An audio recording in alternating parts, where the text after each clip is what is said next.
Match found.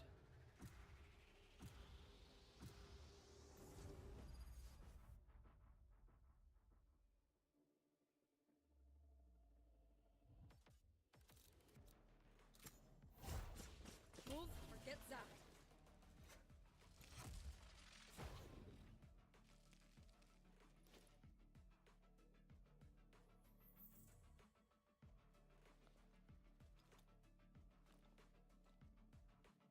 Boys.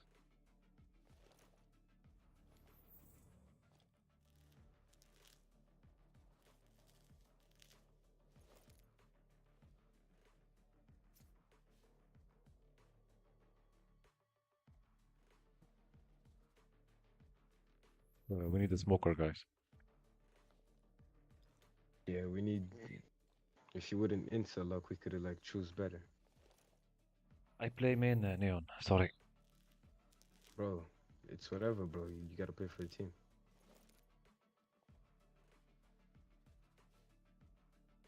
Because the Neon is good for this map. You could select Clovis if you want.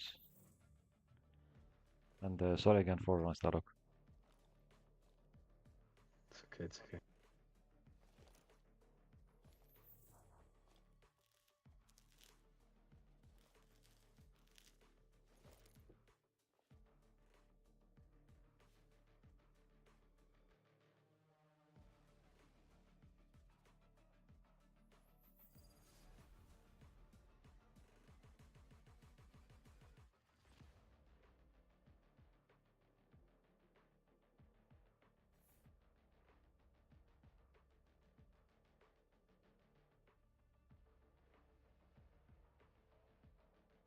You know what?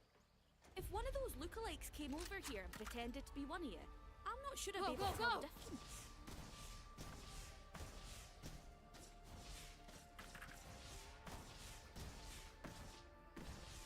There. Reloading. Right here. There. Reloading. Right here. Right here. Let's go A, guys. Right here.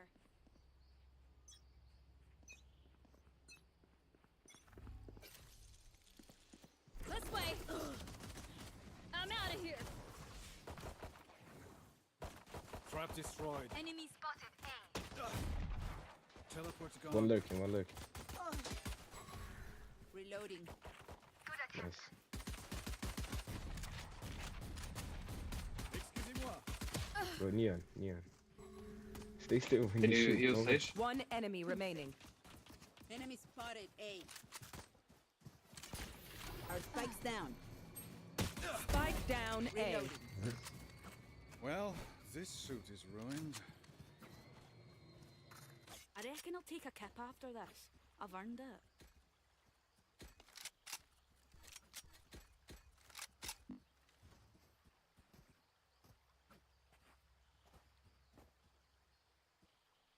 Right here.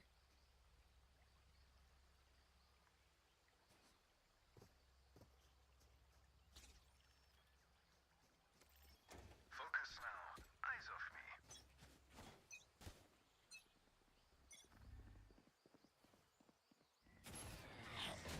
There.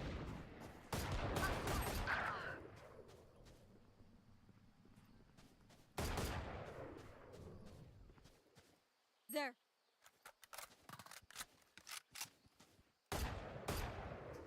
There. Go see.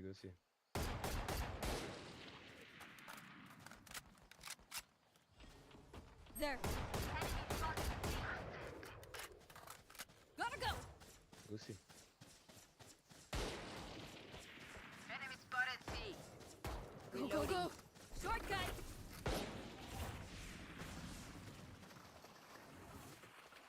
I'm out of here.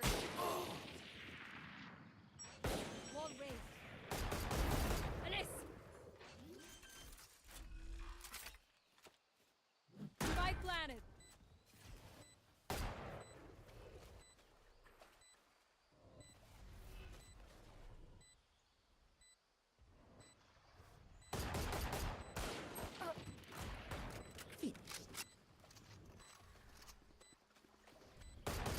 enemy Go remaining. Last player standing. One shot. GG, GG, very nice. My ult ready. Que yo, la máquina de muerte, muere hoy.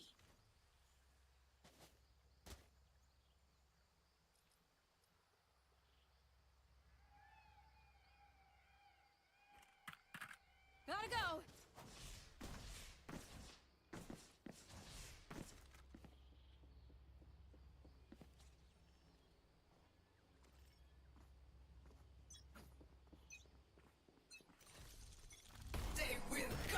Coming through. Gotta go.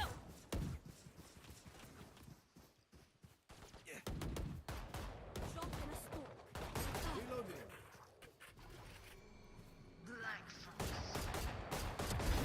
Kill. Here. Not your best. I'm out of here. No peeking. I'm out of here.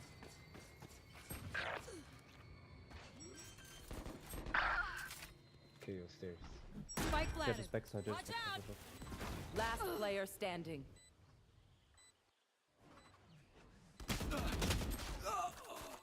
That's right.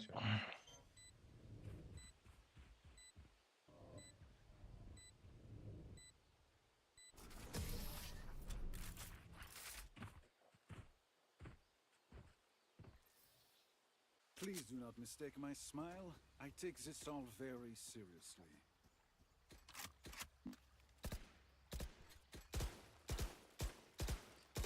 Reloading. Go, go, go.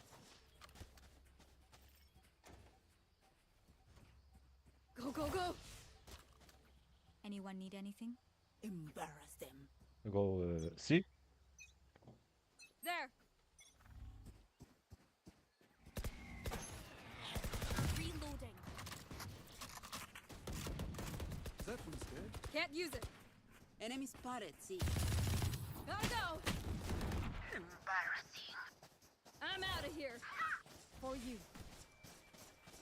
You're good. Reloading. Here. Sage.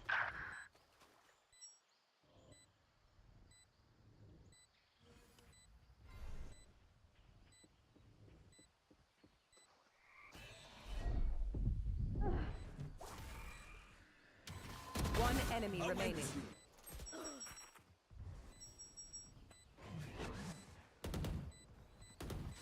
Last player standing. I guess Jet is smurfing, but I guess Jet is smurfing, by the way. Clutch.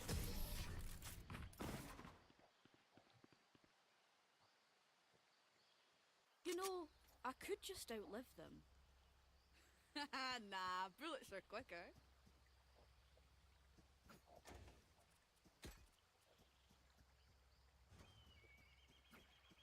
Anyone need anything? Does anyone have funds? Need a drop.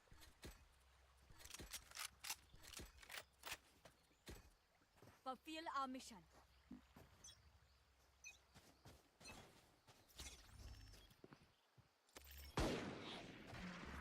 Enemy spotted. A. Reloading.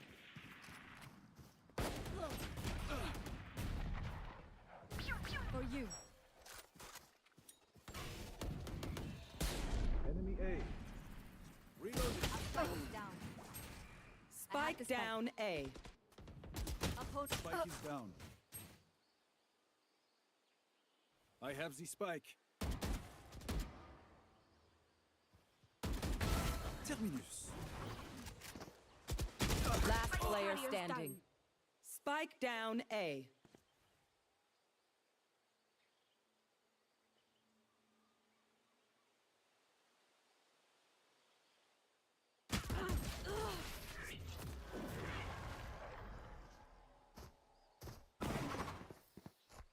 My ult is ready. You know what we should do?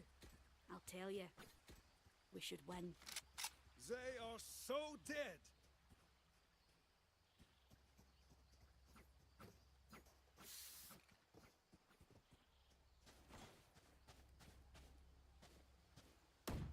Reloading.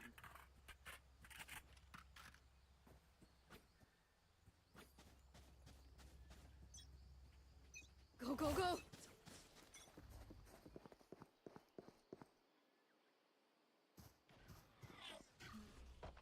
Coming through! You're nothing. Gotta go!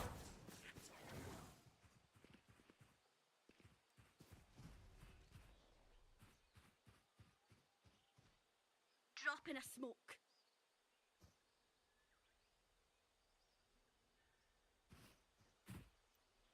Careful here. Water jet is you. Enemy A. Back like I never left. I love this gun.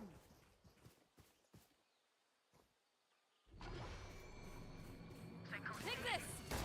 Gun here.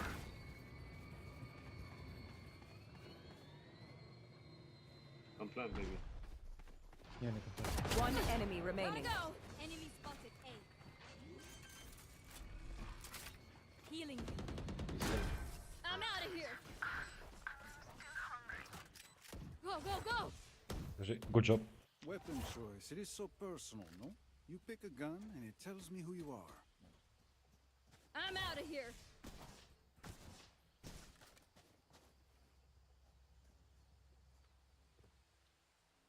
Go, go, go!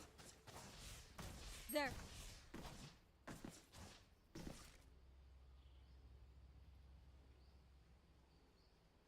Who will I spot first? Let's go, guys.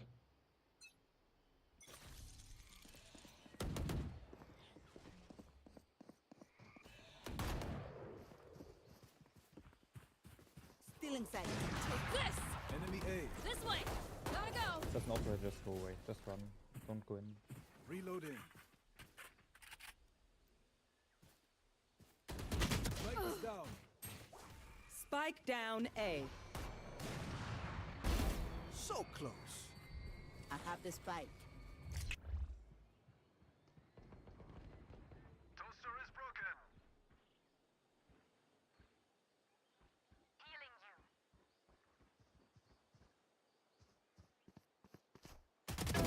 Have a kip!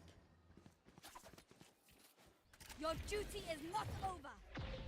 That sucked. Careful here. Both on A side. Both on A. One drop and One enemy remaining. Go, go, go! Okay, quick break. I'm out of here! Reloading. Fine, I admit it. That was nice.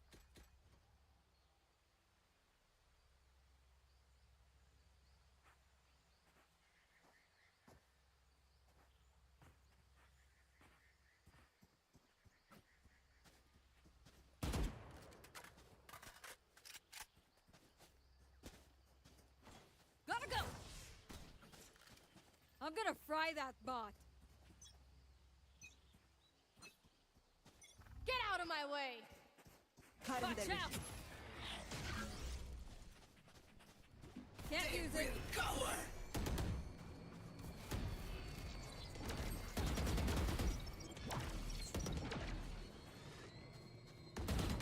Too bad.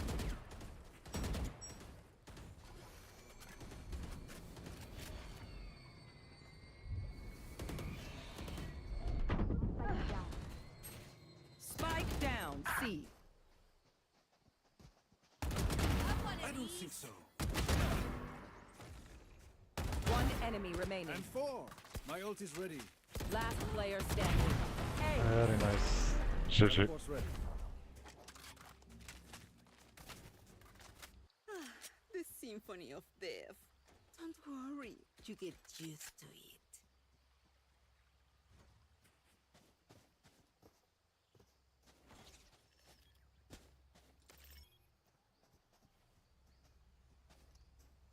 Need a drop.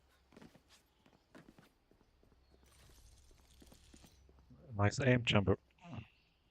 Thank you. They are so dead. Still in sight. This way. I'm out of here. Here. Here, catch.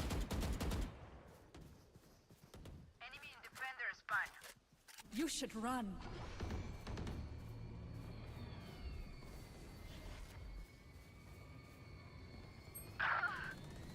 Enemy spotted A.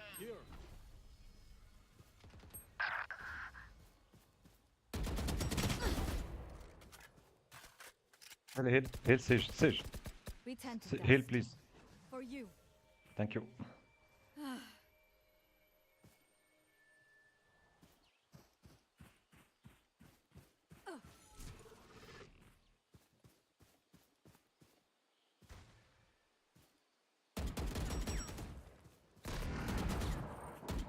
Here.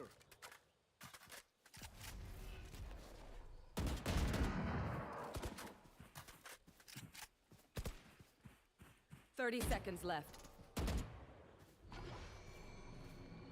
Watch out!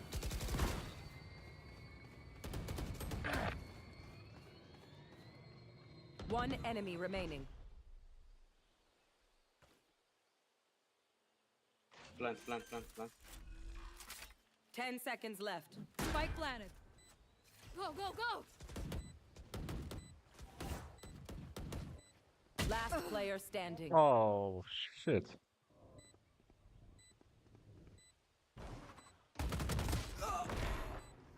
Nice try. 120, bro.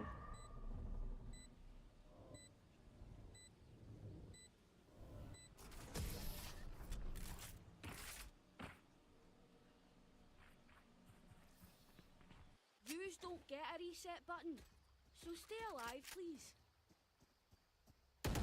Reloading.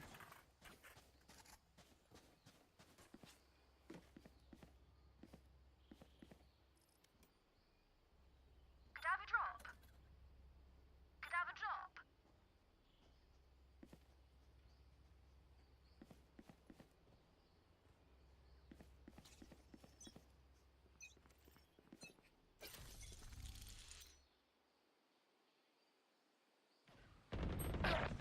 I shot somebody. Target down.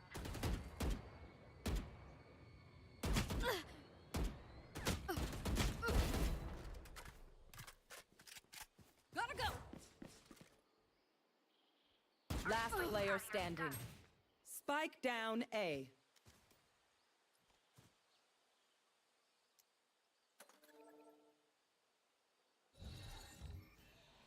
No peeking! That Jet is using trigger. If you are ult not is doing ready. well, keep trying. We must keep up appearances.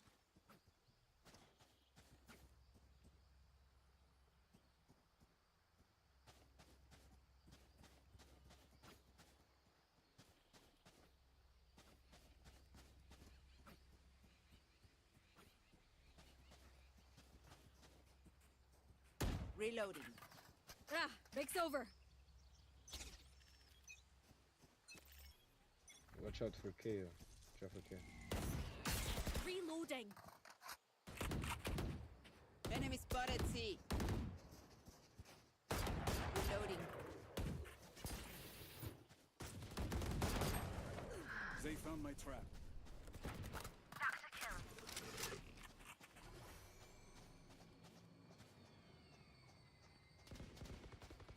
Enemy spotted C. Or spikes down. Spike down C. One enemy remaining. Take this! Back like I never left! Gotta go! Gun here. Last round back in the for half. Good. Last call for all the things we need to kill him with. Buy up. Reloading.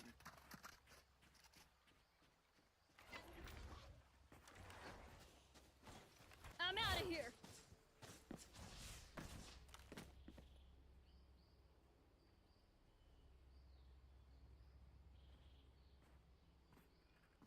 We go.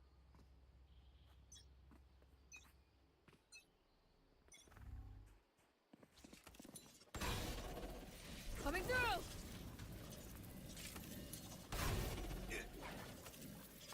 Teleport's broken. Enemy spotted me.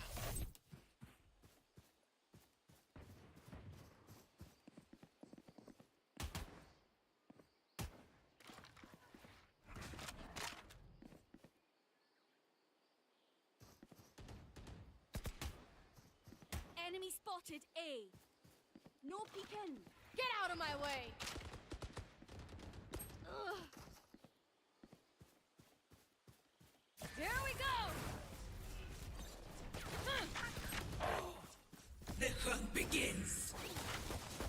Almost done. Dead. Sage, heal. Heal Neon. Almost out. On stairs.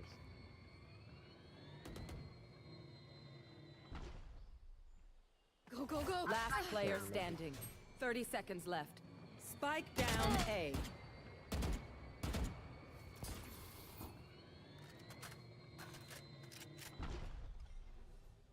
One enemy remaining. Peace.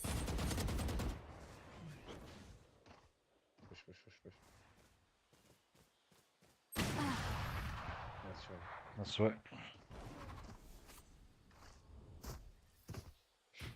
Switching sides.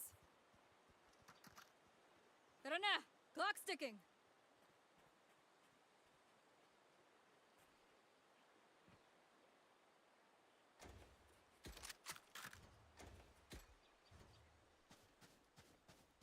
Go, go, go!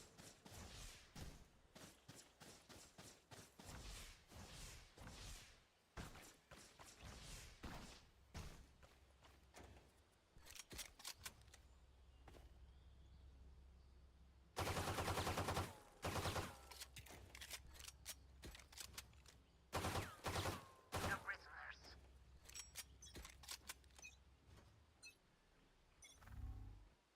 Barrier created.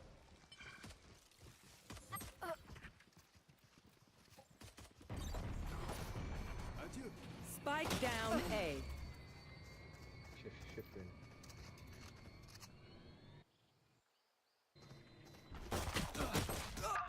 Last player standing.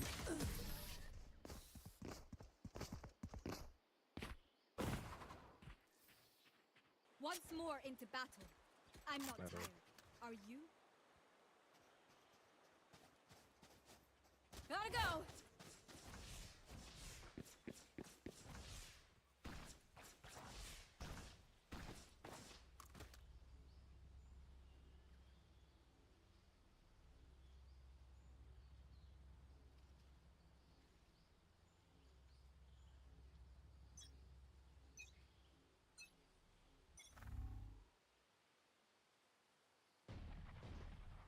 Enemy A.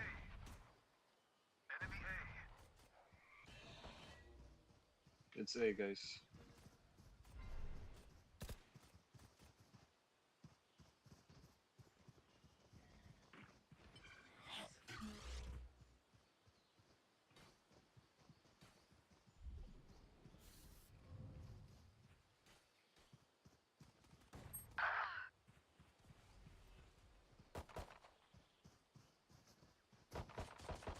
Reloading. Omen low, Omen low. Take this! I can't miss. One enemy remaining. Gotta go! Spike is safe. Let them try to get through me.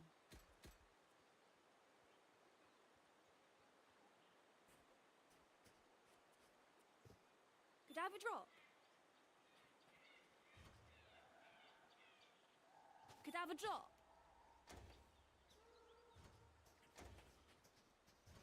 Save for the next rounds. Go, go, go!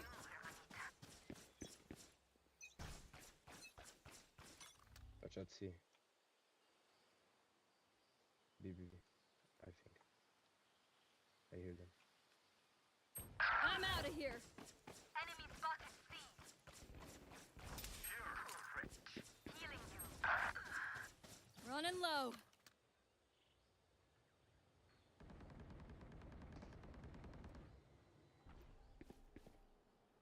I'm out of here!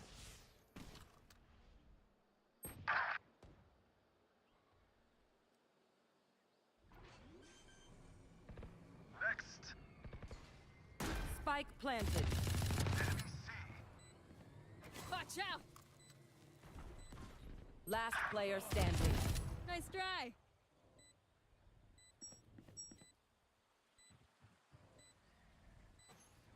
Coming through. Gotta go. Go, go, go. Sorry. Let us see what they have planned for us this time.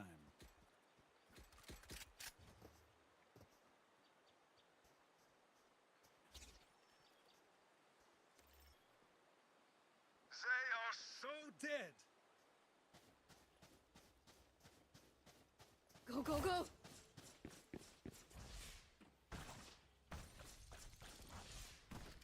Quick feet, quick trigger.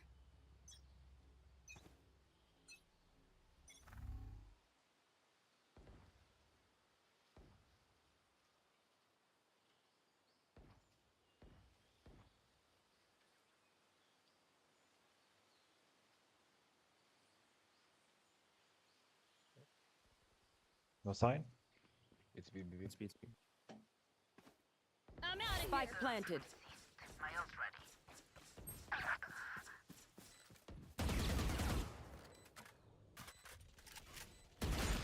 Here.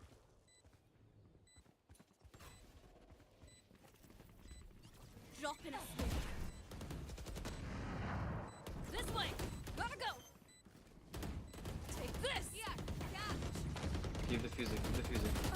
What a combo.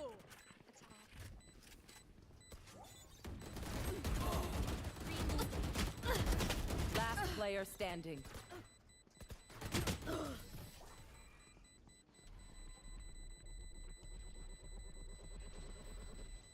Deep breaths, everyone. Your hearts are pounding.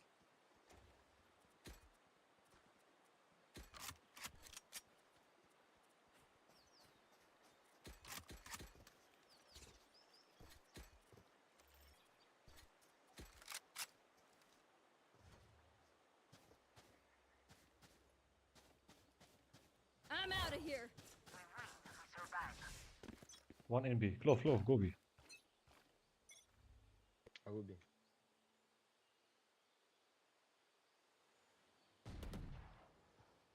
A.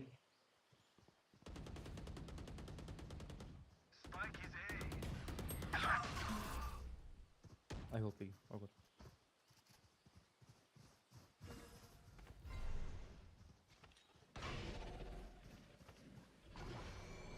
Take this. It's A, it's A, it's A. Enemy spotted A.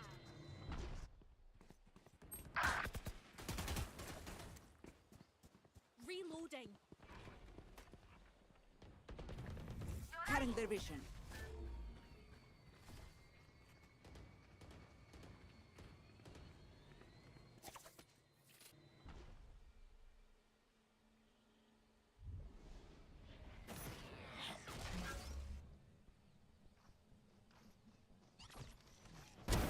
You're done. Can't use Last player standing. 30 seconds left. Refreshing. Two left.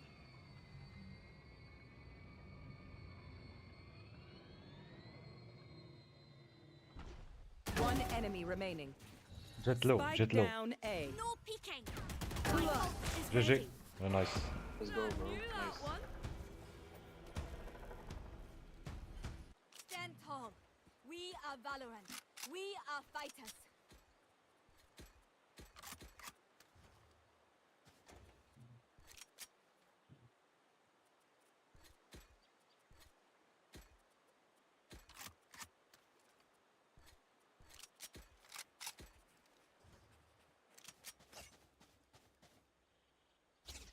In we go. Go, go, go.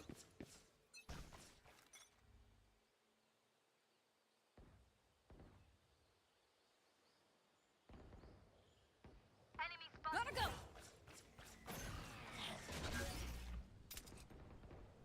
Enemy spotted. The hunt begins.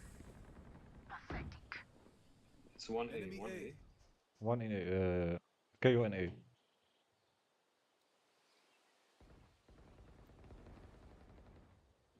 spotted. They will cover. Okay, it's still A. Rest. One enemy remaining. I'm out of here. 120. This one. Gotta go. Je- Spike spotted. Running low. Even with numbers, anything can still happen. Remember that. Need a drop. Need a drop.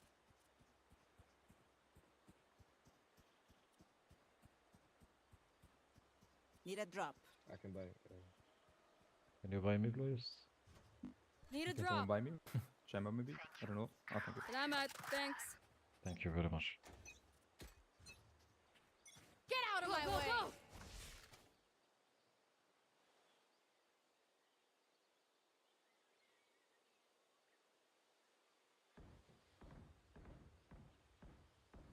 Here. Might be B. 1A, 1A. Enemy spotted B.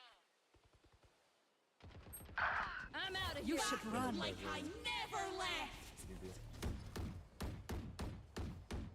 Reloading. Spike down B. Spike is B.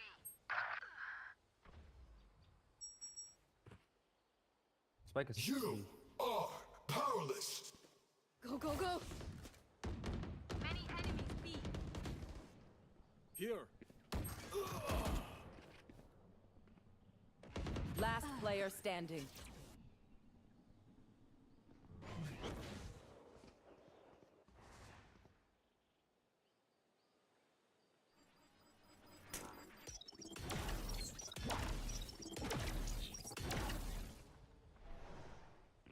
Thirty seconds left.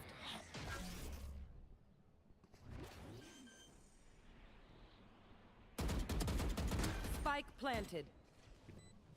Watch Yeah, out. you're big. Gotta go. Change up.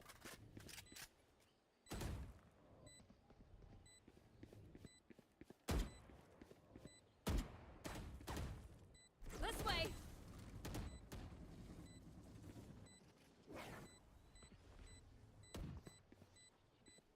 At this point, just One enemy remaining.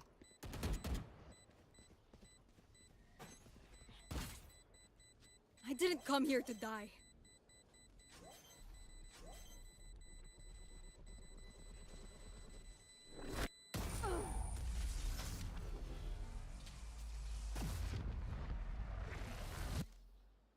It seems these strangers want me dead. Eh bien, they're not the first.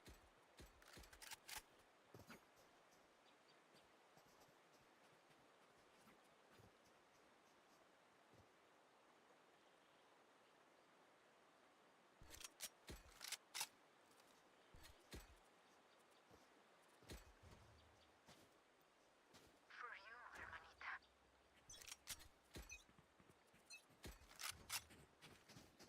I'm out of here.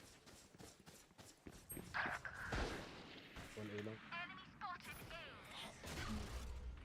Your duty is not over. Back away. 100 on Omen.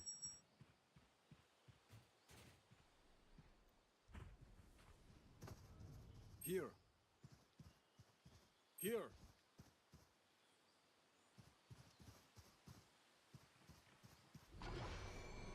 Watch out. Enemy spotted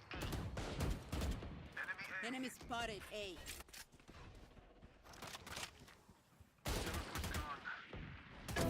Enemy down. Sage, roll ult. GG. Spike down A. That's a good spot. Still Trap in sight. destroyed. Still in sight. One enemy remaining. Nice. I would apologize to them, but alas, they are dead. I'm over them.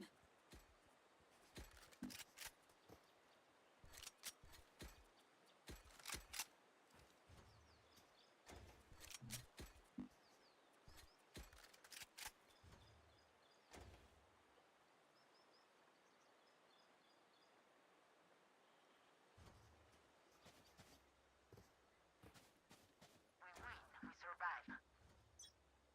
I'm out of here.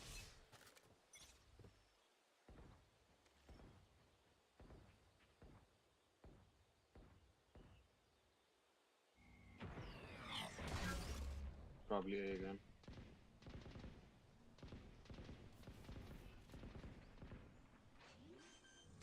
Hey, They're already here. They're already here. They're already here. Spike planted. You're nothing.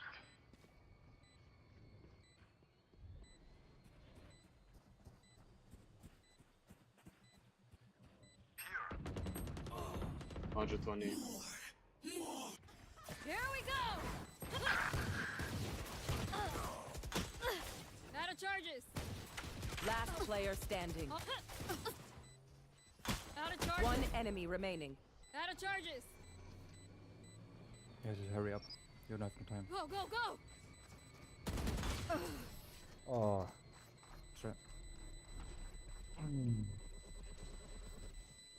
Hi. Fight's not over, you know.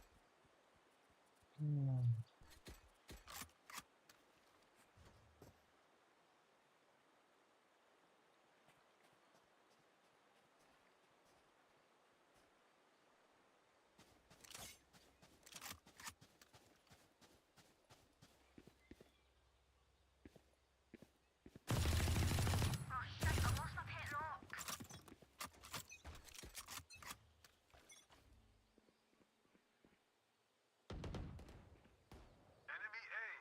Sage, I need heal maybe? They're going A by the way. A. hey. Smart move. Hey. Hey, you damaged. 90.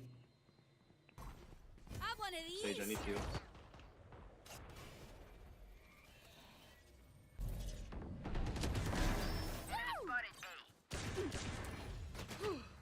Gun. Spike planted.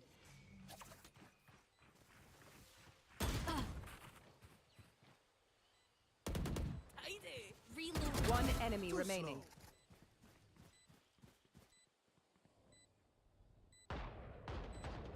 Enemy spotted B. Nice, GG.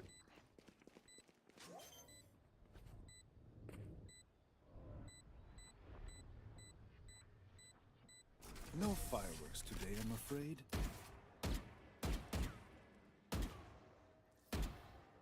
Charge and shoot. Easy enough. Come on guys, let's lock in Need a please. drop.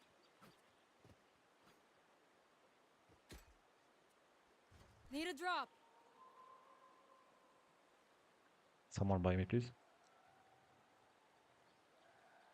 Salamat. Thanks. Thank you. Gotta go. I'll show them. Lintik kayo. Get out of my way. Hey. Hey.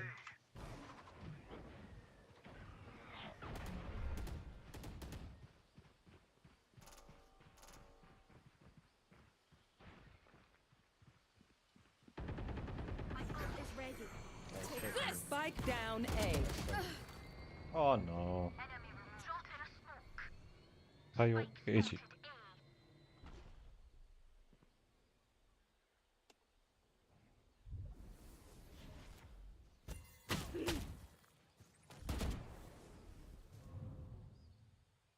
Careful here.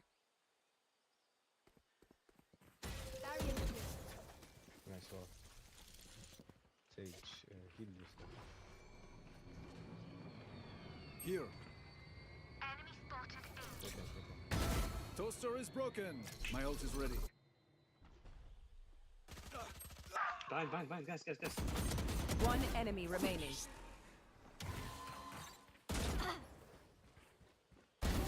Nice, GG.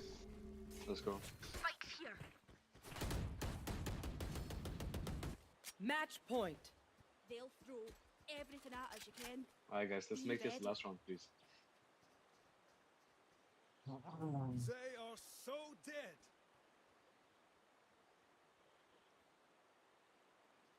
I'm out of here. Gotta go.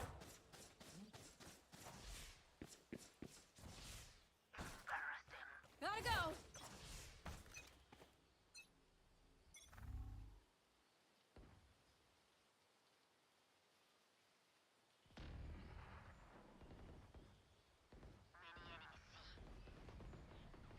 See. Go, go, go.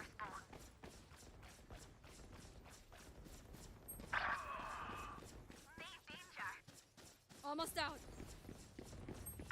Spike down. C. Like I never left. One enemy remaining.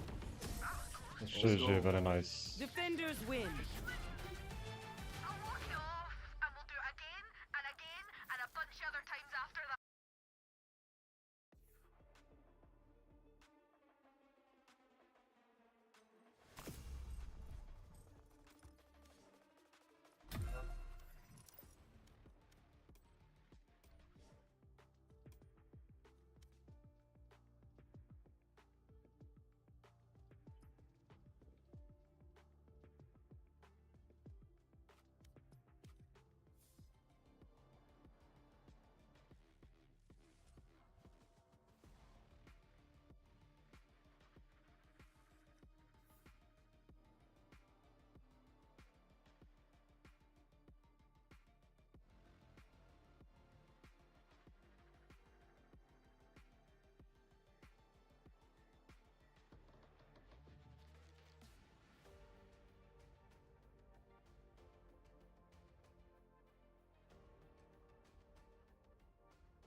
Hey. Hello. Hello. Can you just wait a little bit? My friend is coming.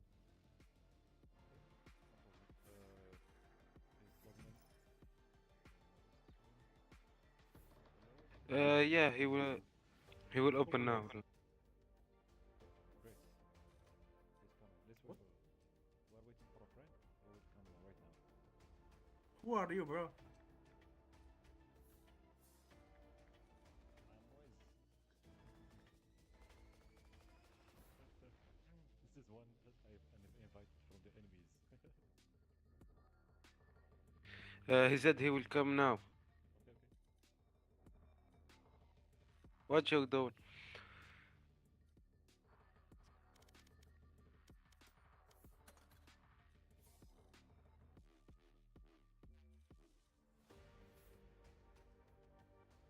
Are you streaming now? Yes. Always. There's no viewers now, but I'm streaming for fun. I will go watching you now. Thank you. Thank you very much.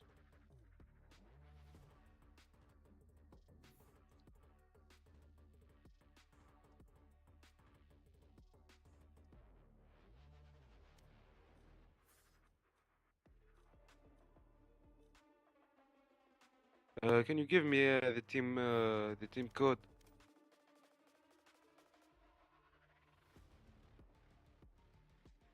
You have it.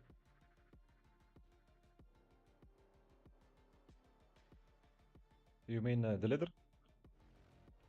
The team code for inviting my friend.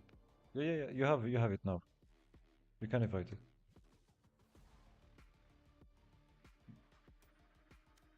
Ah, okay, okay, okay. One moment, one moment. This one.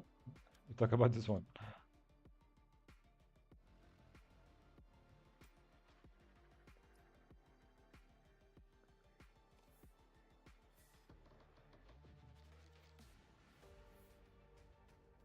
Is the first time play? No, no. Okay.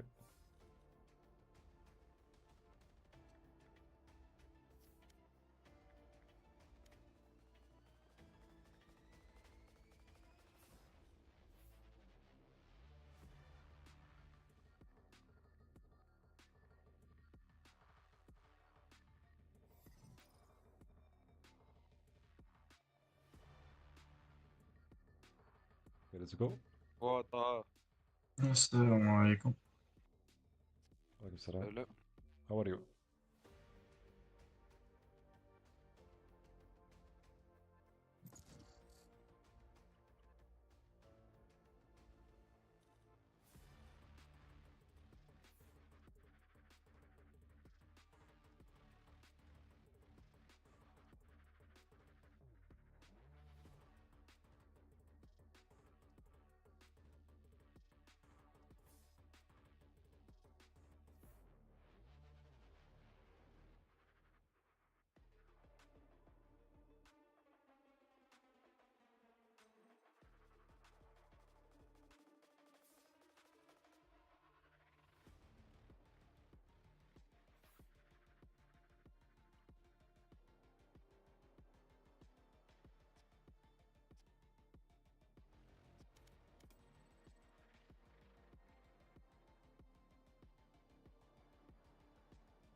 Match found.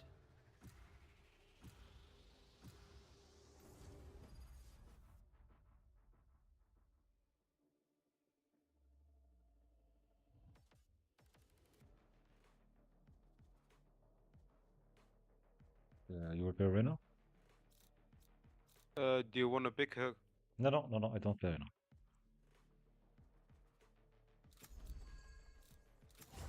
I play neon or clove. Play Clove is better.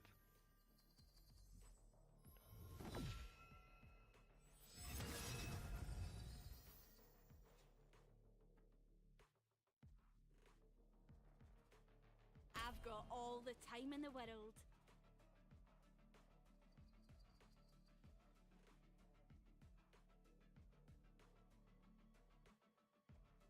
Yo, guys.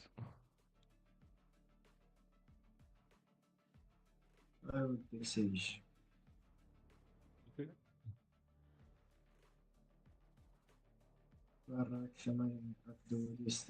Someone can ماشي. play. Someone can play Cypher or a duelist. Kai also great. I think I need other list. Or smoke. Oh, no smoke.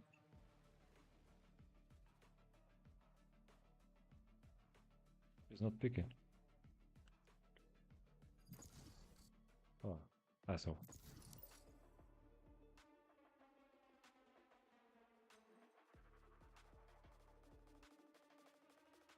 Match found.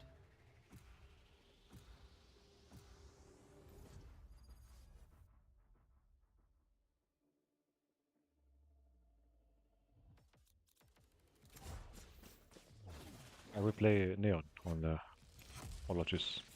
Get zapped. Take what you want. شنو الزعم؟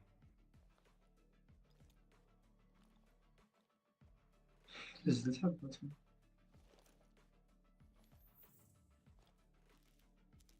نسكرت يطلع بسرعة.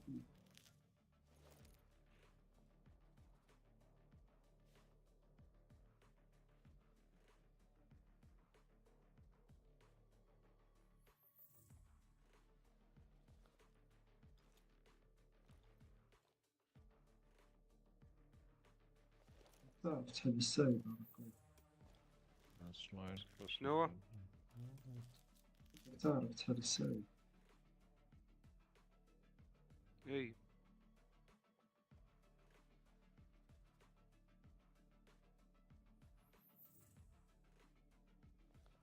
Please, what's your name? Neon? Oui. What's your name? بدر. What? بدر. بدر. Yeah. مغربي. يحكي بالعربي. حكى ما يفهمنيش. لا راهو هو حال ستريم حال ستريم في اليوتيوب ويقول راهو يحب يحكي بالانجلي. حتى كي يحكي كي نحكوا معاه برشا بالتونسي يخربق ما يفهم شيء. Failed to commit me to her. But I think she felt that the indefinitive constraint between us was of her doing and all on her side. She was remembering that I had written her less and less often while she had been away. In Spain, until near the end, this had probably not worried her. Not until she herself had come to a decision did she begin to be afraid that I might also have arrived at a decision opposite to hers. Perhaps she had kept me dangling too long. She was by nature forthright and impatient. She suffered when things were not clear, yet she forced herself to wait for some word or sign from me and held the reins of her strong desire tightly in her hands. The reins of her strong desire tightly in her hands. I wanted to force her to relinquish reins. Somehow I would be tongue-tied until I took her again. I hoped to burn out, through Hela, my image of Giovanni and the reality of his touch. I hoped to drive out fire with fire. Yet my sense of what I was doing made me double-minded. And at last she asked me with a smile, "Have I been away too long?" "I don't know," I said. "It's been a long time." "It was a very lonely time," she said, unexpectedly. She turned slightly away from me, lying on her side, looking toward the window. I felt so aimless, like a tennis ball, bouncing. I began to wonder where I'd land. I began to feel that I'd, somewhere, missed the boat. She looked at me. "You know the boat I'm talking about. They make movies about it where I come from. It's the boat that, when you miss it, it's a boat, but when it comes in, it's a ship." I watched her face. It was stiller than I had ever known it to be before.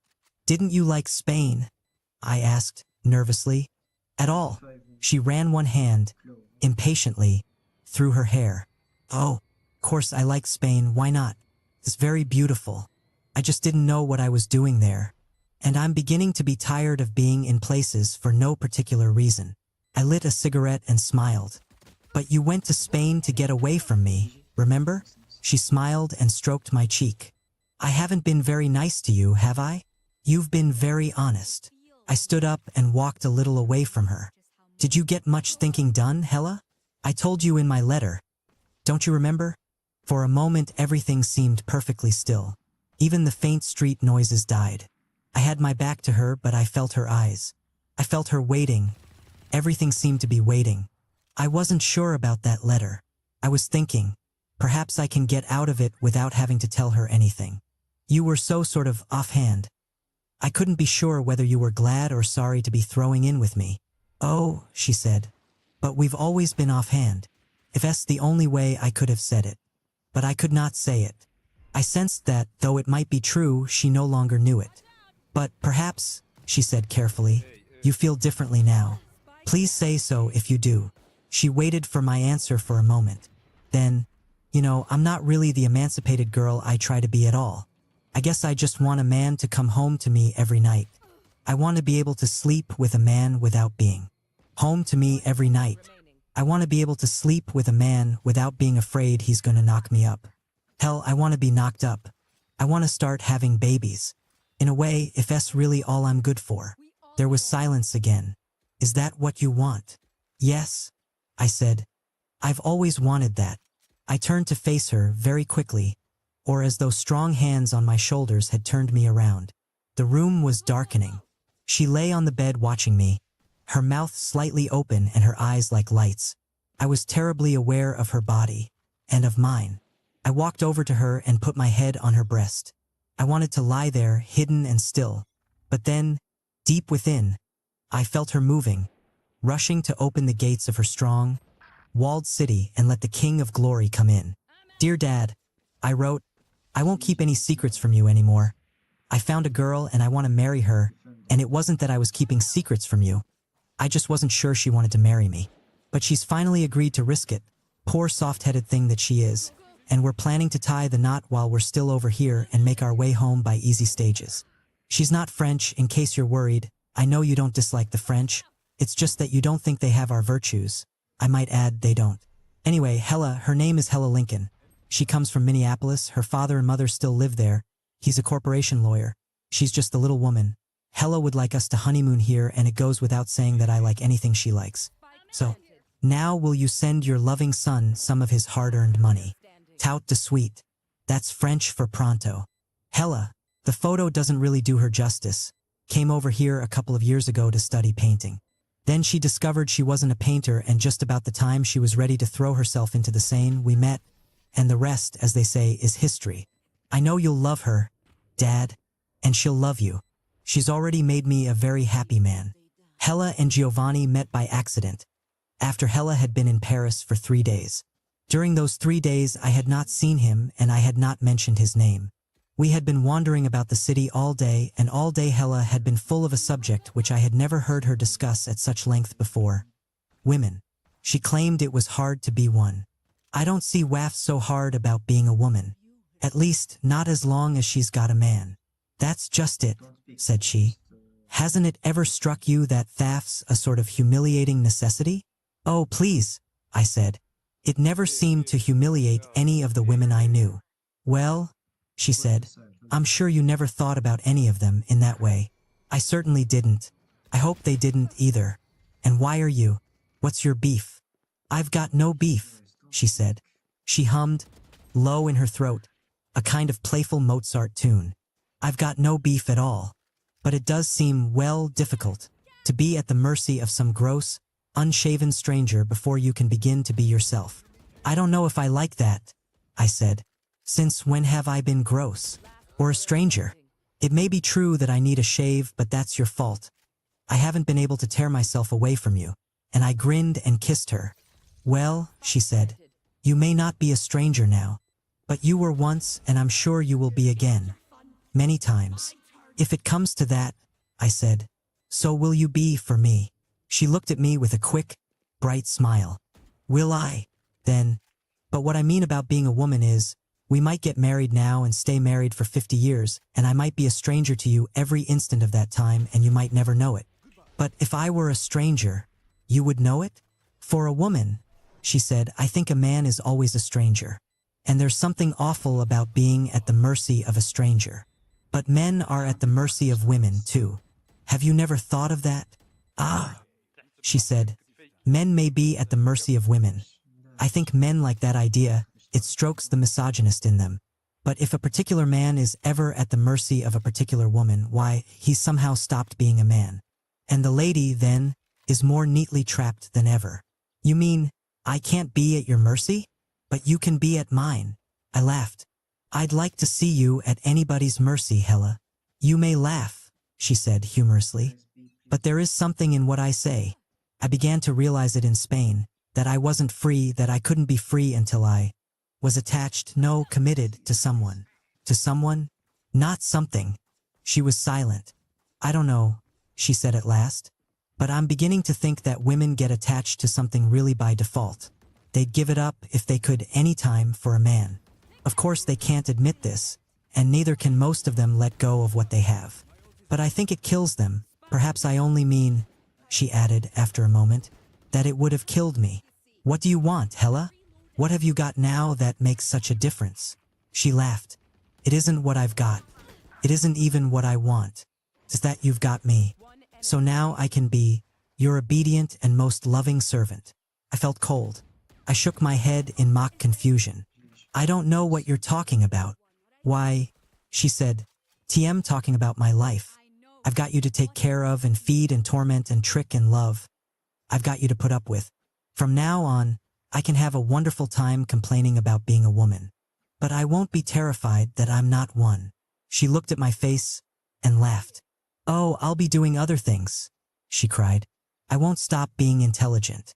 I'll read and argue and think and all that, and I'll make a great point of not thinking your thoughts. And you'll be pleased because I'm sure the resulting confusion will cause you to see that I've only got a finite woman's mind after all. And if God is good, you'll love me more and more and will be quite happy. She laughed again. Don't bother your head about it, sweetheart. Leave it to me. Her amusement was contagious and I shook my head again, laughing with her. You're adorable, I said. I don't understand you at all. She laughed again. There, she said. That's fine. We're both taking to it like ducks to water. We were passing a bookstore and she stopped. Can we go in for just a minute? She asked. There's a book I'd like to get. Quite, she added as we entered the shop. A trivial book. I watched her with amazement as she went over to speak to the woman who ran the shop. I wandered idly over to the farthest bookshelf, where a man stood, his back to me, leafing through a magazine. As I stood beside him, he closed the magazine and put it down, and turned. We recognized each other at once. It was Jacques. Tiens, he cried. Here you are. We were beginning to think that you had gone back to America. Me? I laughed. No, I'm still in Paris. I've just been busy. Then, with a terrible suspicion, I asked, Who's we? Why, said Jacques with a hard, insistent smile. Your baby. It seems you left him alone in that room without any food, without any money, without even any cigarettes. He finally persuaded his concierge to allow him to put a phone call on his bill and called me. The poor boy sounded as though he would have put his head in the gas oven. If, he laughed. He had had a gas oven. We stared at each other. He deliberately said nothing. I did not know what to say. I threw a few provisions in my car, said Jacques, and hurried out to get him. He thought we should drag the river for you. But I assured him that he did not know Americans as well as I and that you had not drowned yourself. You had only disappeared in order to think. And I see that I was right. You have thought so much that now you must find what others have thought before you. One book, he said finally, that you can surely spare yourself the trouble of reading is the Marquis de Sade. Where is Giovanni now? I asked. I finally remembered the name of Hella's hotel, said Jacques. Giovanni said that you were more or less expecting her, and so I gave him the bright idea of calling you there. He has stepped out for an instant to do just that. He'll be along presently. Hella had returned with her book. You two have met before, I said awkwardly. Hella, you remember Jacques. She remembered him and also remembered that she disliked him. She smiled politely and held out her hand. How are you? Je suis ravi, mademoiselle, said Jacques. He knew that Hella disliked him and this amused him. And to corroborate her dislike, and also because at that moment he really hated me, he bowed low over her outstretched hand and became, in an instant, outrageously and offensively effeminate. I watched him as though I were watching an imminent disaster from many miles away. He turned playfully to me. "David has been hiding from us," he murmured. "Now that you are back." "Oh," said Hella and moved closer to me, taking my hand. "That was very naughty of him. I'd never have allowed it, if I'd known we were hiding." She grinned. "But, then, he never tells me anything." Jacques looked at her. "No doubt," he said. "Ty finds more fascinating topics when you are together than why he hides from old friends. When you are together than why he hides from old friends." I felt a great need to get out of there before Giovanni arrived. "We haven't eaten supper yet," I said, trying to smile. "Perhaps we can meet you later." I knew that my smile was begging him to be kind to me. But at that moment, the tiny bell which announced every entry into the shop rang, and Jacques said, "Ah, here is Giovanni." And indeed, I felt him behind me, standing stock still, staring, and felt in Hella's clasp, in her entire body. A kind of wild shrinking, and not all of her composure kept this from showing in her face. When Giovanni spoke, his voice was thick with fury and relief and unshed tears. "Where have you been?" he cried. "I thought you were dead. I thought you had been knocked down by a car or thrown into the river. What have you been doing all these days?" I was able, oddly enough, to smile, and I was astonished at my calm. "Giovanni," I said, "I want you to meet my fiancé, Mli Hella, Monsieur Giovanni." He had seen her before his outburst ended, and now, he touched her hand with a still, astounded politeness and stared at her with black, steady eyes as though he had never seen a woman before. "Enchante, mademoiselle," he said, and his voice was dead and cold. He looked briefly at me, then back at Hella. For a moment we, all four, stood there as though we were posing for a tableau. "Really," said Jacques, "now that we are all together, I think we should have one drink together. A very short one," he said to Hella, cutting off her attempt at polite refusal and taking her arm. "It's not every day," he said, "that old friends get together." He forced us to move, Hella and he together, Giovanni and I ahead. The bell rang viciously as Giovanni opened the door. The evening air hit us like a blaze. We started walking away from the river, toward the boulevard. "When I decide to leave a place," said Giovanni, "I tell the concierge so that at least she will know where to forward my mail." I flared briefly, unhappily. I had noticed that he was shaven and wore a clean, white shirt and tie, a tie which surely belonged to Jacques. "I don't see what you've got to complain about," I said, too sure knew where to go. But with the look he gave me, then my anger left me and I wanted to cry. "You are not nice," he said. "Tu n'es pas chic du tout." Then he said no more and we walked to the boulevard in silence. Behind us I could hear the murmur of Jacques' voice. On the corner we stood and waited for them to catch up with us. "Darling," said Hella as she reached me, "you stay and have a drink if you want to." "I can't, I really can't, I don't feel well at all." She turned to Giovanni. "Want to? I can't, I really can't, I don't feel well at all." She turned to Giovanni. "Please forgive me," she said, "but I've just come back from Spain and I've hardly sat down a moment since I got off the train. Another time, truly, but I must get some sleep tonight." She smiled and held out her hand, but he did not seem to see it. "I'll walk Hella home," I said, "and then I'll come back, if you'll tell me where you're going to be." Giovanni laughed, abruptly. "Why, we will be in the quarter," he said. "We will not be difficult to find." "I am sorry," said Jacques to Hella, "that you do not feel well. Perhaps another time."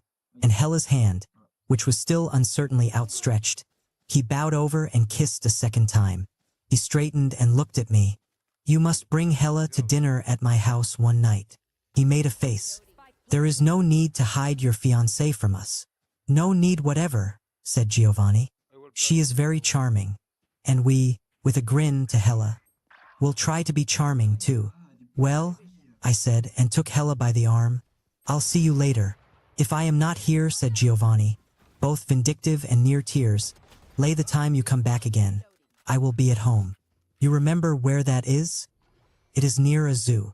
"I remember," I said. I started backing away, as though I were backing out of a cage. "I'll see you later. À tout à l'heure." "À la prochaine," said Giovanni. I felt their eyes on our backs as we walked away from them. For a long while Hella was silent, possibly because, like me, she was afraid to say anything. Then, I really can't stand that man. He gives me the creeps. After a moment, I didn't know you'd seen so much of him while I was away. I didn't, I said. To do something with my hands, to give myself a moment of privacy, I stopped and lit a cigarette. I felt her eyes. But she was not suspicious. She was only troubled. And who is Giovanni? She asked, when we started walking again. She gave a little laugh. One just realized that I haven't even asked you where you were living. Are you living with him? We've been sharing a maid's room out at the end of Paris, I said. Then it wasn't very nice of you, said Hella, to go off for so long without any warning. Well, my God, I said. He's only my roommate. How was I to know he'd start dragging the river just because I stayed out a couple of nights? Jacques said you left him there without any money, without any cigarettes or anything, and you didn't even tell him you were going to be with me. There are lots of things I didn't tell Giovanni, but he's never made any kind of scene before. I guess he must be drunk. They'll talk to him later. Are you going to go back there later? Well, I said, if I don't go back there later, 111 go on over to the room. I've been meaning to do that anyway. I grinned. I have to get shaved. Hella sighed. I didn't mean to get your friends mad at you, she said. You ought to go back and have a drink with them. You said you were going to. Well, I may not. I'm not married to them, you know? Well, the fact that you're going to be married to me doesn't mean you have to break your word to your friends. It doesn't even mean, she added shortly, that I have to like your friends. Hella, I said, I am perfectly aware of that. We turned off the boulevard, toward her hotel. He's very intense, isn't he? She said. I was staring at the dark mound of the Senate, which ended our dark, slightly uphill street. Who is? Giovanni. He's certainly very fond of you. He's Italian, I said. Italians are theatrical. Well, this one, she laughed, must be special even in Italy. How long have you been living with him? A couple of months. I threw away my cigarette. I ran out of money while you were away, I'm still waiting for money, and I moved in with him because it was cheaper. At that time he had a job and was living with his mistress most of the time. Oh, she said. He has a mistress? He had a mistress, I said. He also had a job. He's lost both. Poor boy, she said. No wonder he looks so lost. He'll be all right, I said briefly. We were before her door. She pressed the night bell. Is he a very good friend of Jacques? She asked. Perhaps, I said. Not quite good enough to please Jacques. She laughed. I always feel a cold wind go over me, she said, when I find myself in the presence of a man who dislikes women as much as Jacques does. Well then, I said, well, just keep him away from you. We don't want no cold winds blowing over this girl. I kissed her on the tip of her nose. At the same moment there was a rumble from deep within the hotel, and the door unlocked itself with a small, violent shudder. Hella looked humorously into the blackness. I always wonder, she said, if I dare go in. Then she looked up at me. Well, do you want to have a drink upstairs before you go back to join your friends? Sure, I said. We tiptoed into the hotel, closing the door gently behind us. My fingers finally found the minuterie, and the weak, yellow fight spilled over us. A voice, completely unintelligible, shouted out at us, and Hella shouted back her name, which she tried to pronounce with a French accent. As we started up the stairs, the light went out and Hella and I began to giggle like two children. We were unable to find the minute switch on any of the landings. I don't know why we both found this so hilarious, but we did, and we held on to each other, giggling all the way to Hella's top-floor room. Tell me about Giovanni, she asked much later, while we lay in bed and watched the black night tease her stiff, white curtains. He interests me.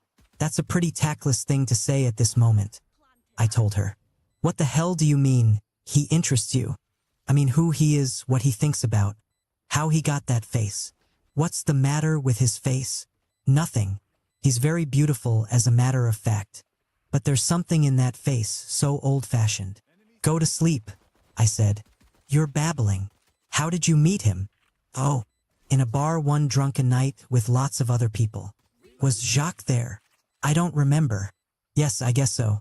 I guess he met Giovanni at the same time I did. What made you go to live with him? I told you. I was broke and he had this room. But that can't have been the only reason. Oh, well, I said. I liked him. And don't you like him anymore? I'm very fond of Giovanni. You didn't see him at his best tonight, but he's a very nice man. I laughed. Covered by the night, emboldened by Hella's body and my own, and protected by the tone of my voice, I found great relief in adding, I love him in a way. I really do. He seems to feel that you have a funny way of showing it. He seems to feel that you have a funny way of showing it. Oh, well, I said, these people have another style from us. They're much more demonstrative. I can't help it. I just can't do all that. Yes, she said thoughtfully. I've noticed that. You've noticed what? Kids here, they think nothing of showing a lot of affection for each other. It's sort of a shock at first. Then you begin to think it's sort of nice. It is sort of nice, I said. Well, said Hella, I think we ought to take Giovanni out to dinner or something one of these days. After all, he did sort of rescue you. That's a good idea, I said. I don't know what he's doing these days, but I imagine he'll have a free evening. Does he hang around with Jacques much? No, I don't think so. I think he just ran into Jacques tonight. I paused. I'm beginning to see, I said carefully, that kids like Giovanni are in a difficult position. This isn't, the land of opportunity. There's no provision made for them. Giovanni's poor. He comes from poor folks, and there isn't really much that he can do. And for what he can do, there's terrific competition. And at that, very little money, not enough for them to be able to think of building any kind of future. That's why so many of them wander the streets and turn into gigolos and gangsters and God knows what. It's cold, she said, out here in the old world. Well, it's pretty cold out there in the new one, too, I said. It's cold out here, period.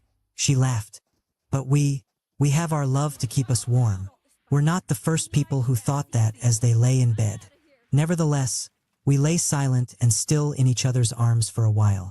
Hella, I said at last. Yes, Hella, when the money gets here, let's take it and get out of Paris. Get out of Paris? Where do you want to go? I don't care. Just out. I'm sick of Paris. I want to leave it for a while. Let's go south. Maybe there'll be some sun. Shall we get married in the south? Hella, I said, you have to believe me. I can't do anything or decide anything. I can't even see straight until we get out of this town. I don't want to get married here. I don't even want to think about getting married here. Let's just get out. I didn't know you felt this way, she said. I've been living in Giovanni's room for months, I said, and I just can't stand it anymore. I have to get out of there. Please. She laughed nervously and moved slightly away from me.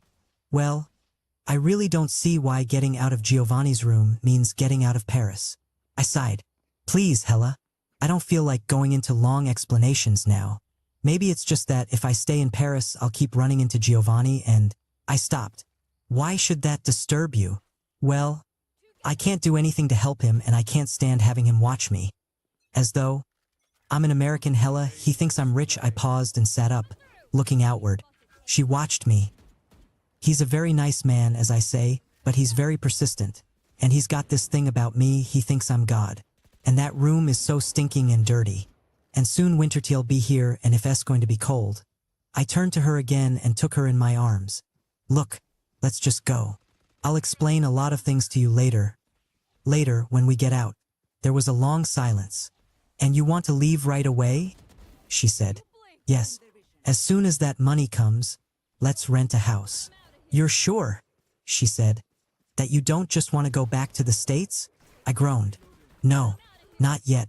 That isn't what I mean. She kissed me. I don't care where we go, she said, as long as we're together. Then she pushed me away. It's almost morning, she said. We'd better get some sleep. I got to Giovanni's room very late the next evening. I had been walking by the river with Hella and later I drank too much in several bistros. The light crashed on as I came into the room and Giovanni sat up in bed, crying out in a voice of terror, Kaestla? Kaestla. I stopped in the doorway, weaving a little in the light, and I said, It's me, Giovanni. Shut up. Giovanni stared at me and turned on his side, facing the wall, and began to cry. I thought, sweet Jesus. I took my cigarettes out of my jacket pocket and hung my jacket over the chair. With my cigarettes in my hand, I went to the bed and leaned over Giovanni. I said, baby, stop crying. Please stop crying. Giovanni turned and looked at me. His eyes were red and wet, but he wore a strange smile. It was composed of cruelty and shame and delight. He held out his arms and I leaned down, brushing his hair from his eyes. You smell of wine, said Giovanni then. I haven't been drinking wine. Is that what frightened you? Is that why you are crying? No. What is the matter? Why have you gone away from me? I did not know what to say. Giovanni turned to the wall again. I had hoped, I had supposed that I would feel nothing. But I felt a tightening in a far corner of my heart, as though a finger had touched me there. I have never reached you, said Giovanni. You have never really been here. I do not think you have ever lied to me, but I know that you have never told me the truth. Why? Sometimes you were here all day long and you read or you opened the window or you cooked something, and I watched you, and you never said anything, and you looked at me with such eyes, as though you did not see me. All day while I worked to make this room for you, I said nothing. I looked beyond Giovanni's head at the square windows which held back the feeble moonlight. What are you doing all the time? And why do you say nothing? You are evil, you know, and sometimes when you smiled at me, I hated you. I wanted to strike you. I wanted to make you bleed. You smiled at me the way you smiled at everyone. You told me what you told everyone. And you tell nothing but lies. What are you always hiding? And do you think I did not know when you made love to me, you were making love to no one? No one. Or everyone, but not me, certainly. I am nothing to you, nothing. And you bring me fever, but no delight. I moved, looking for a cigarette. They were in my hand. I lit one. In a moment I thought, I will say something. I will say something and then I will walk out of this room forever. You know I cannot be alone. I have told you. What is the matter? Can we never have a life together? He began to cry again. I watched the hot tears roll from the corners of his eyes onto the dirty pillow. If you cannot love me, I will die. Before you came I wanted to die. I have told you many times. It is cruel to have made me want to live only to make my death more bloody. I wanted to say so many things. Yet, when I opened my mouth, I made no.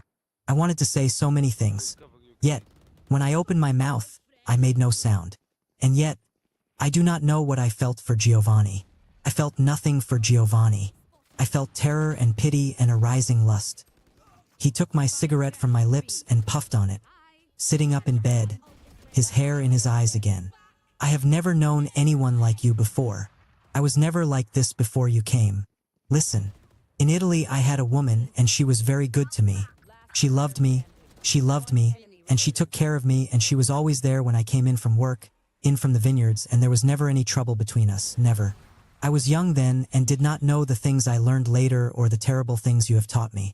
I thought all women were like that. I thought all men were like me. I thought I was like all other men. I was not unhappy then and I was not lonely, for she was there, and I did not want to die. I wanted to stay forever in our village and work in the vineyards and drink the wine we made and make love to my girl. I have told you about my village? It is very old and in the south it is on a hill. At night, when we walked by the wall, the world seemed to fall down before us, the whole far-off dirty world. I did not ever want to see it. Once we made love under the wall.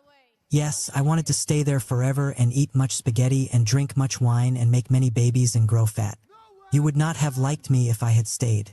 I can see you many years from now, coming through our village in the ugly, fat, American motor car you will surely have by then, and looking at me and looking at all of us and tasting our wine and shitting on us with those empty smiles Americans wear everywhere and which you wear all the time, and driving off with a great roar of the motors and a great sound of tires and telling all the other Americans you meet that they must come and see our village because it is so picturesque.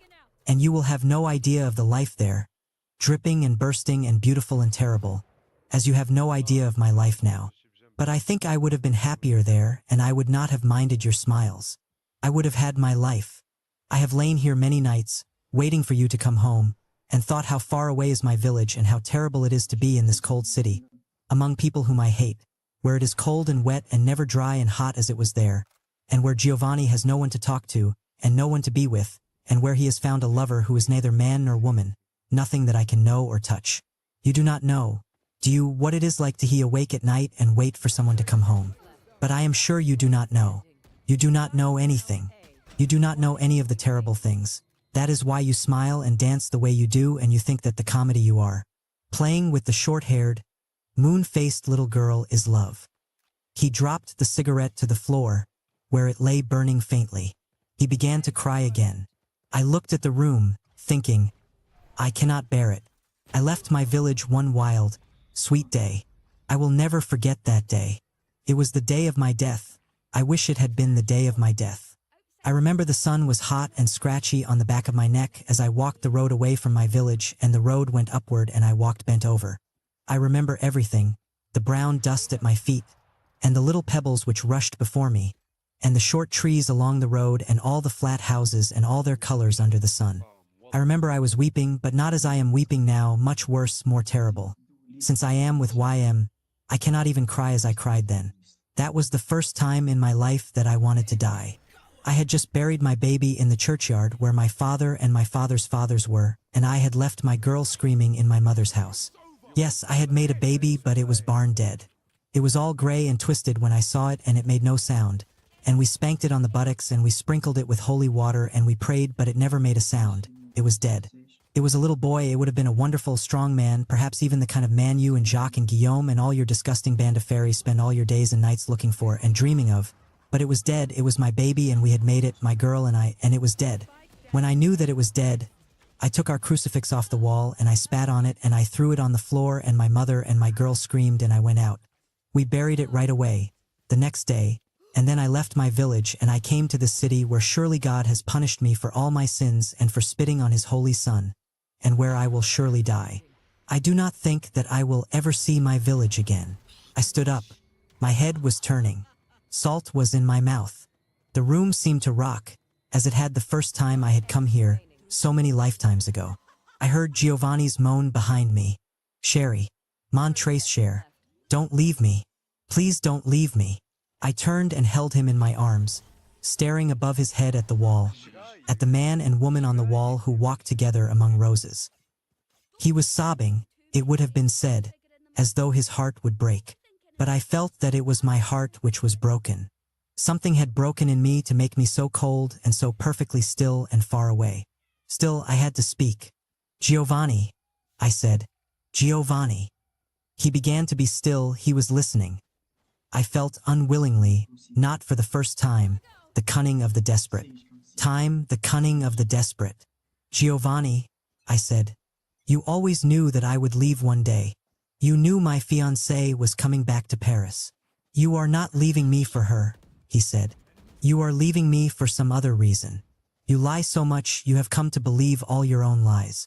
But I have senses. You are not leaving me for a woman. If you were really in love with this little girl, you would not have had to be so cruel to me. She's not a little girl, I said. She's a woman, and no matter what you think, I do love her. You do not, cried Giovanni, sitting up. Love anyone. You never have loved anyone.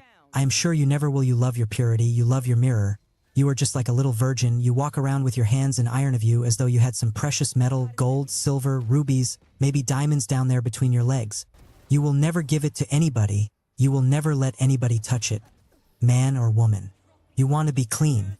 You think you came here covered with soap, and you think you will go out covered with soap. And you do not want to stink, not even for 5 minutes in the meantime. He grasped me by the collar, wrestling and caressing at once. Fluid and iron at once. Saliva spraying from his lips and his eyes full of tears, but with the bones of his face showing and the muscles leaping in his arms and neck. You want to leave Giovanni because he makes you stink. You want to despise Giovanni because he is not afraid of the stink of love. You want to kill him in the name of all your lying little moralities. And you are immoral.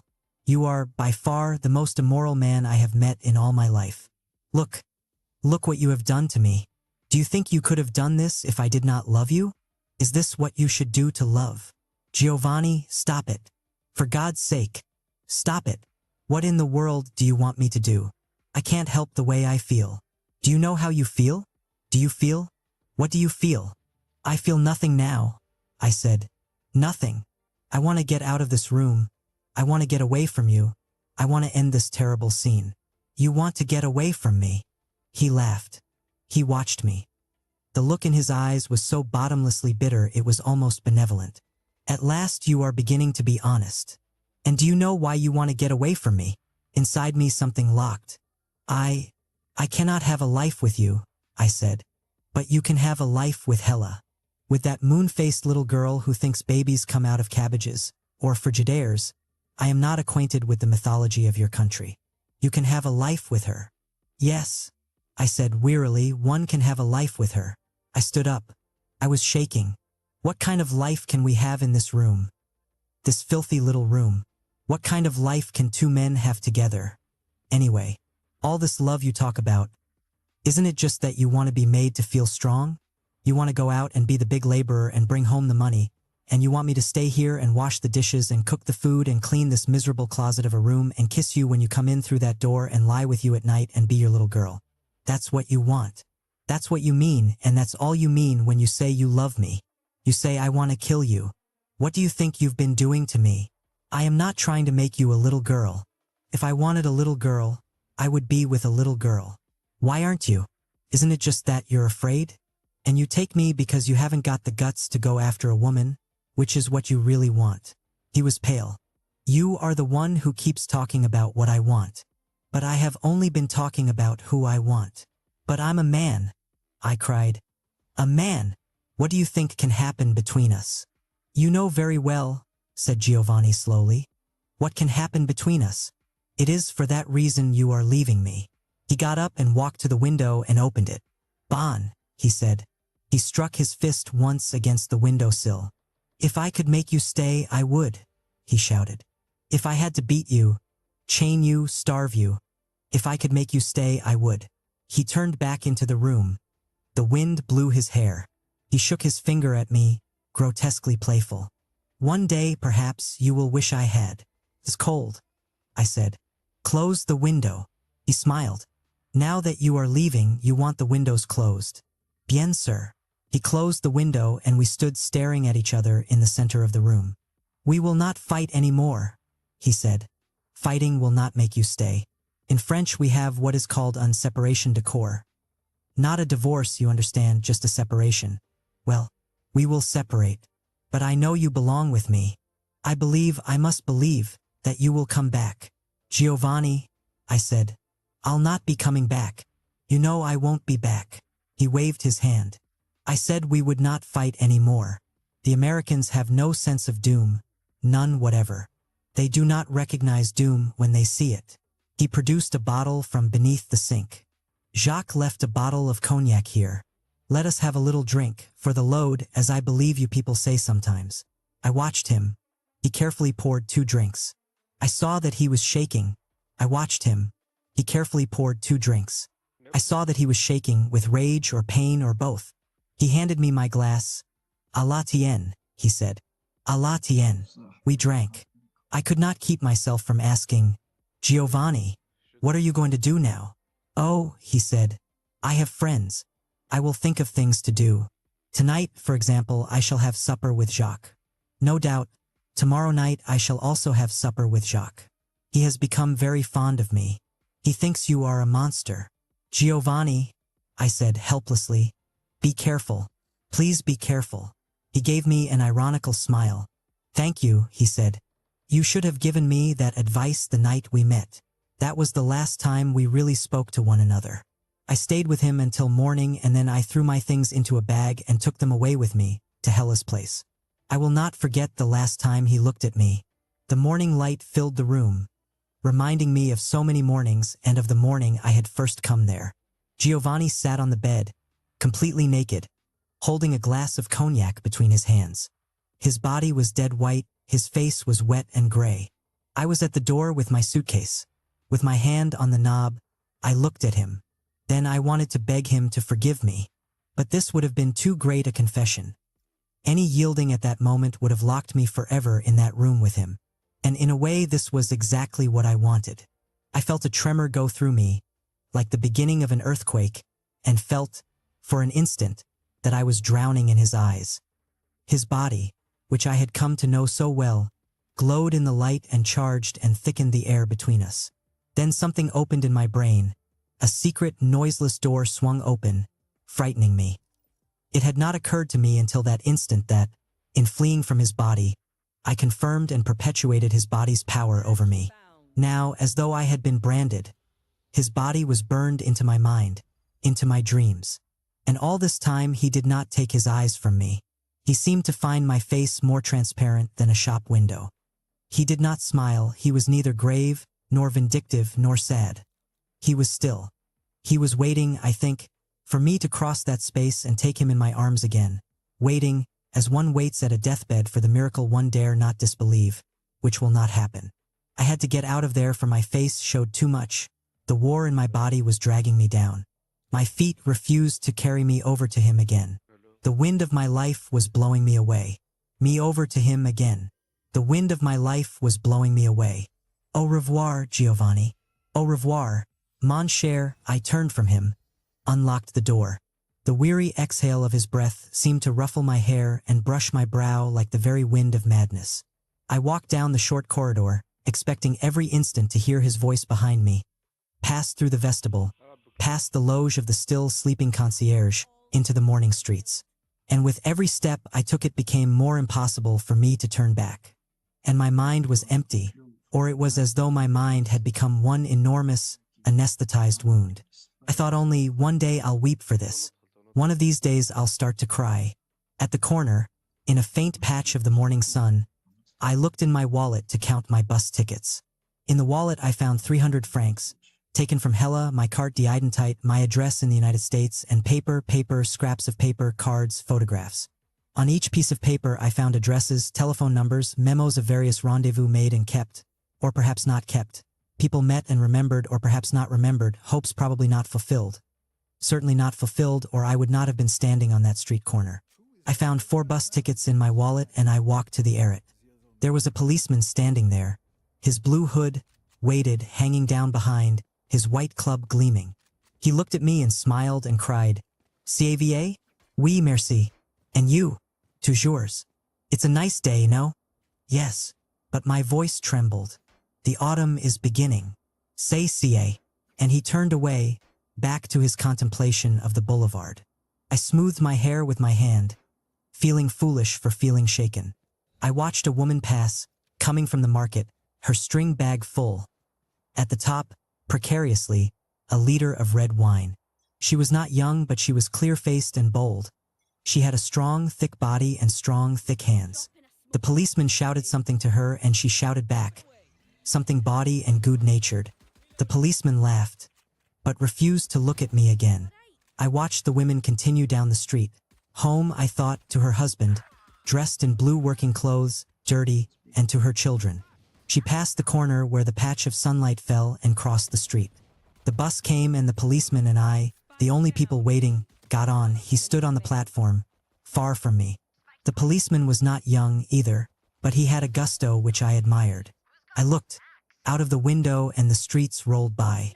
Ages ago, in another city on another bus, I sat so at the windows, looking outward, inventing for each flying face which trapped my brief attention some life, some destiny, in which I played a part. I was looking for some whisper or promise of my possible salvation. But it seemed to me that morning that my ancient self had been dreaming the most dangerous dream of all. The days that followed seemed to fly. It seemed to turn cold overnight. The tourists in their thousands disappeared, conjured away by timetables. When one walked through the gardens, leaves fell about one's head and side and crashed beneath one's feet. The stone of the city, which had been luminous and changing, faded slowly, but with no hesitation, into simple gray stone again. It was apparent that the stone was hard. Daily, fishermen disappeared from the river until one day the riverbanks were clear. The bodies of young boys and girls began to be compromised by heavy underwear, by sweaters and mufflers, hoods and capes. Old men seemed older, old women slower. The colors on the river faded, the rain began, and the river began to rise. It was apparent that the sun would soon give up the tremendous struggle it cost her to get to Paris for a few hours every day. "But it will be warm in the south," I said. The money had come. Hella and I were busy every day, on the track of a house in Ease, in Cagny-sur-Mer, in Vence, in Monte Carlo, in Antibes, in Grasse. We were scarcely ever seen in the quarter. We stayed in her room, we made love a lot, we went to the movies and had long, frequently rather melancholy dinners in strange restaurants on the right bank. It is hard to say what produced this melancholy, which sometimes settled over us like the shadow of some vast, some predatory, waiting bird. I do not think that Hella was unhappy, for I had never before clung to her as I clung to her during that time. But perhaps she sensed, from time to time, that my clutch was too insistent to be trusted, certainly too insistent to last. And from time to time, around the quarter, I ran into Giovanni. I dreaded seeing him, not only because he was almost always with Jacques, but also because, though he was often rather better dressed, he did not look well. I could not endure something at once abject and vicious which I began to see in his eyes, nor the way he giggled at Jacques' jokes, nor the mannerisms, a fairy's mannerisms, which he was beginning, sometimes, to affect. I did not want to know what his status was with Jacques, yet the day came when it was revealed to me in Jacques' spiteful and triumphant eyes. And Giovanni, during this short encounter, in the middle of the boulevard as dusk fell, with people hurrying all. Encounter, in the middle of the boulevard as dusk fell, with people hurrying all about us, was really amazingly giddy and girlish and very drunk. It was as though he were forcing me to taste the cup of his humiliation, and I hated him for this. The next time I saw him it was in the morning. He was buying a newspaper. He looked up at me insolently into my eyes and looked away. I watched him diminish down the boulevard. When I got home, I told Heller about it, trying to laugh. Then I began to see him around the quarter without Jacques, with the street boys of the quarter, whom he had once described to me as lamentable. He was no longer so well dressed, he was beginning to look like one of them. His special friend among them seemed to be the same tall, pockmarked boy named Yves, whom I remembered having seen briefly, playing the pinball machine, and later talking to Jacques on that first morning in Les Halles. One night, quite drunk myself and wandering about the quarter alone, I ran into this boy and bought him a drink. I did not mention Giovanni, but Yves volunteered the information that he was not with Jacques anymore. But it seemed that he might be able to get back his old job in Guillaume's bar. It was certainly not more than a week after this that Guillaume was found dead in the private quarters above his bar, strangled with the sash of his dressing gown. Chapter 5. It was a terrific scandal. If you were in Paris at the time, you certainly heard of it, and saw the picture printed in all the newspapers of Giovanni just after he was captured. Editorials were written and speeches were made, and many bars of the genre of Guillaume's bar were closed. But they did not stay closed long. Plainclothes policemen descended on the quarter, asking to see everyone's papers, and the bars were emptied of tapettes. Giovanni was nowhere to be found. All of the evidence, above all, of course, his disappearance, pointed to him as the murderer. Such a scandal always threatens, before its reverberations cease, to rock the very foundations of the state. It is necessary to find an explanation, a solution, and a victim with the utmost possible speed. Most of the men picked up in connection with this crime were not picked up on suspicion of murder. They were picked up on suspicion of having what the French, with a delicacy I take to be sardonic, call les goûts particuliers. These tastes, which do not constitute a crime in France, are nevertheless regarded with extreme disapprobation by the bulk of the populace, which also looks on its rulers and betters with a stony lack of affection. When Guillaume's corpse was discovered, it was not only the boys of the street who were frightened. They, in fact, were a good deal less frightened than the men whom roamed the streets to buy them, whose careers, positions, aspirations could never have survived such notoriety. Fathers of families, sons of great houses, and itching adventurers from Belleville were all desperately anxious that the case be closed, so that things might, in effect, go back to normal and the dreadful whiplash of public morality not fall on their backs. Until the case was closed, they could not be certain which way to jump, whether they should cry out that they were martyrs or remain what, at heart, of course, they were. Simple citizens, bitter against outrage and anxious to see justice done and the health of the state preserved. It was fortunate, therefore, that Giovanni was a foreigner. As though by some magnificently tacit agreement, with every day that he was at large, the press became more vituperative against him and more gentle towards Guillaume. It was remembered that there perished with Guillaume one of the oldest names in France. Sunday supplements were run on the history of his family, and his old, aristocratic mother, who did not survive the trial of his murderer, testified to the sterling qualities of her son, and regretted that corruption had become so vast in France that such a crime could go so long unpunished.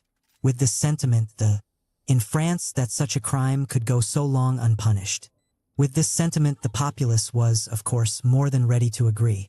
It is perhaps not as incredible as it certainly seemed to me, but Guillaume's name became fantastically entangled with French history, French honor, and French glory, and very nearly became, indeed, a symbol of French manhood. But listen, I said to Hella, Ty was just a disgusting old fairy. That's all he was. Well, how in the world do you expect the people who read newspapers to know that? If that's what he was, I'm sure he didn't advertise it, and he must have moved in a pretty limited circle. Well, somebody knows it. Some of the people who write this drivel know it. There doesn't seem to be much point, she said quietly, in defaming the dead. But isn't there some point in telling the truth? They're telling the truth. He's a member of a very important family, and he's been murdered. I know what you mean. There's another truth they're not telling. But newspapers never do. That's not what they're for. I sighed. Poor Giovanni. Do you believe he did it? I don't know. Certainly looks as though he did it. He was there that night. People saw him go upstairs before the bar closed, and they don't remember seeing him come down. Was he working there that night? Apparently not. He was just drinking. He and Guillaume seemed to have become friendly again. You certainly made some peculiar friends while I was away. They wouldn't seem so damn peculiar if one of them hadn't got murdered. Anyway, none of them were my friends, except Giovanni. You lived with him. Can't you tell whether he'd commit murder or not? How? You live with me. Can I commit a murder? You? Of course not. How do you know that? You don't know that. How do you know I'm what you see? Because she leaned over and kissed me. I love you. Ah, I loved Giovanni. Not as I love you, said Hella. I might have committed murder already for all you know. How do you know? No. Why are you so upset? Wouldn't you be upset if a friend of yours was accused of murder and was hiding somewhere? What do you mean, why am I so upset? What do you want me to do? Sing Christmas carols. Don't shout.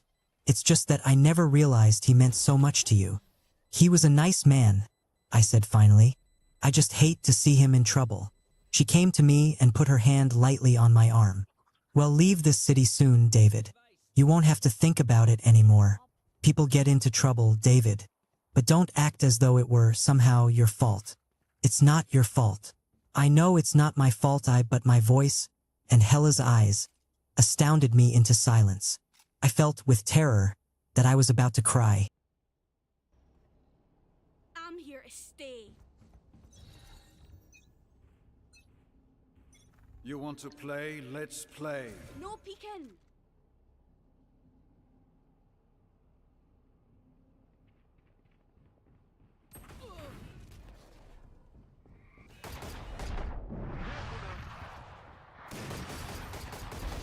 Target down.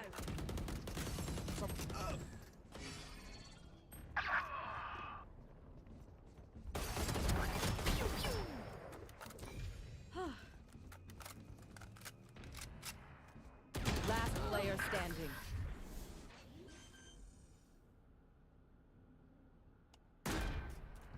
Anyone have any splints? I may have jammed my fingers. Multiple fingers.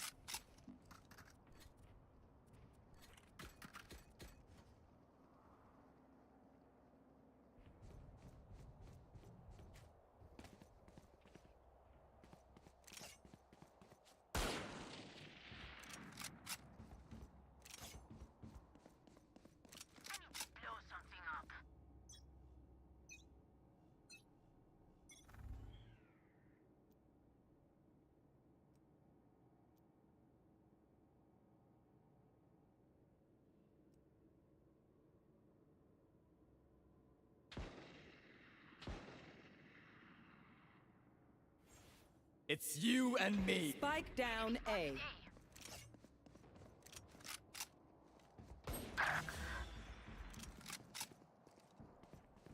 Spike's A. No sweat. Someone's A. One enemy remaining. Triple, baby. My ultimate's ready. You think you can kill me? Nice. These guns we use are okay, but I will also bring my own. No offense.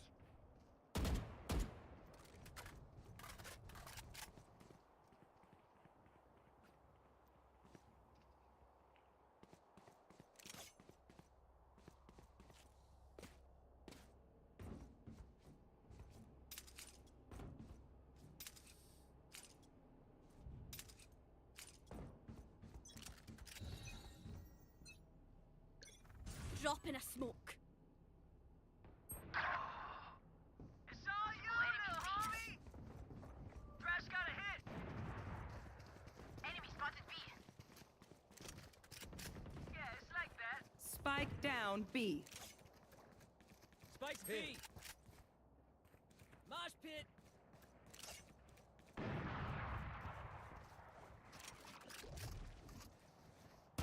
Thrash is ready.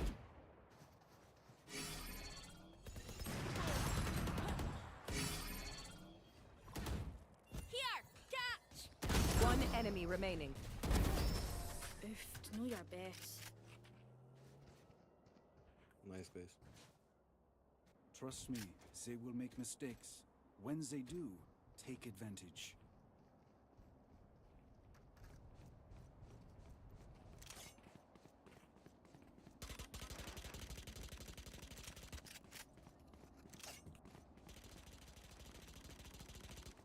Razor's boy.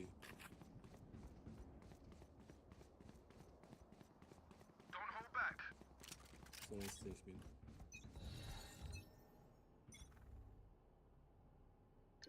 No peeking. Grenade! Hey. Someone's there. Help.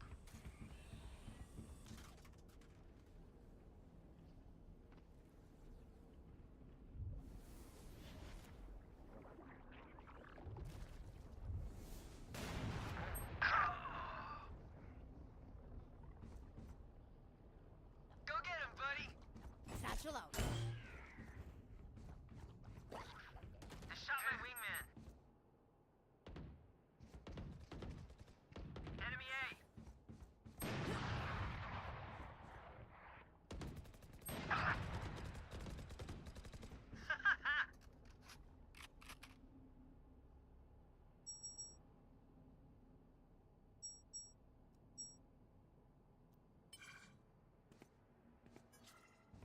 Spike planted. Fuck.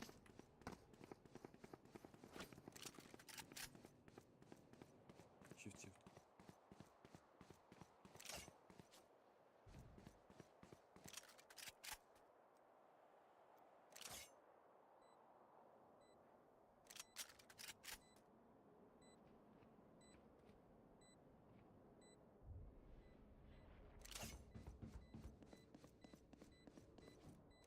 Last player standing.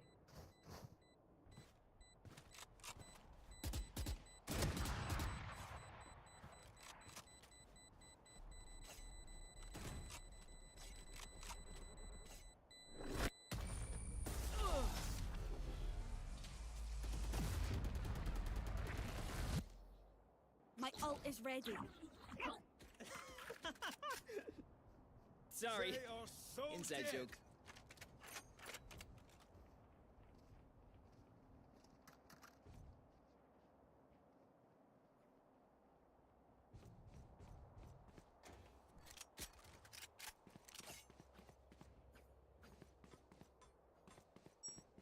Let's flush them out.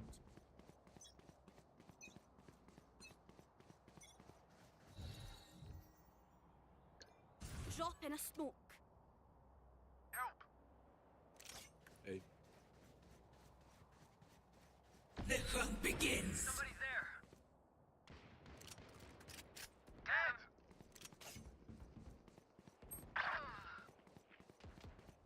Someone's A. Watch your eyes!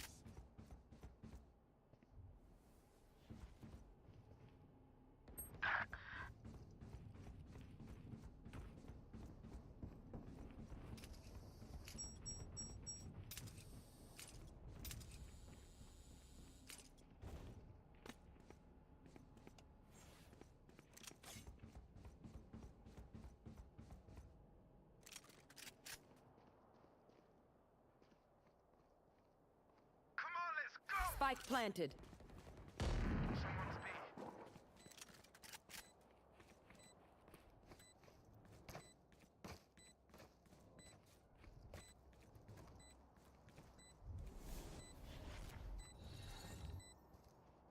Defuse, defuse. Drop One in enemy smokes. remaining. Oh, I like it.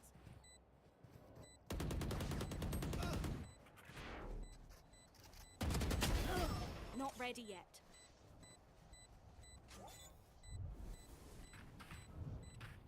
Advancing vacuum deactivated.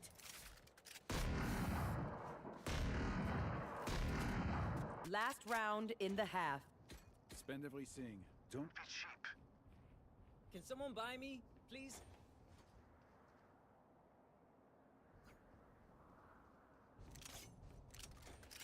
Appreciate it.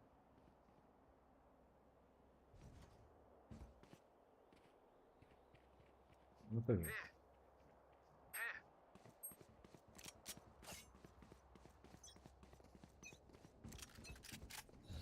You want to play? Let's play.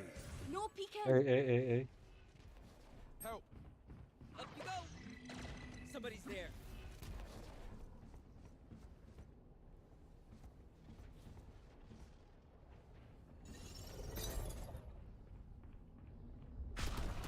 Scatter. Peace. Someone's A.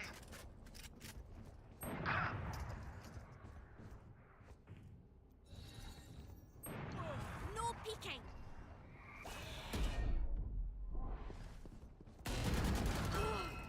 Back like I never left. Last player standing.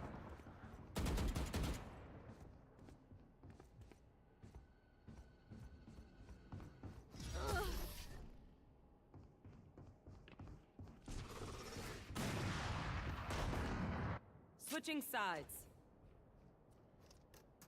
Pero like, why can't we just hug it out? Pinche Radianite.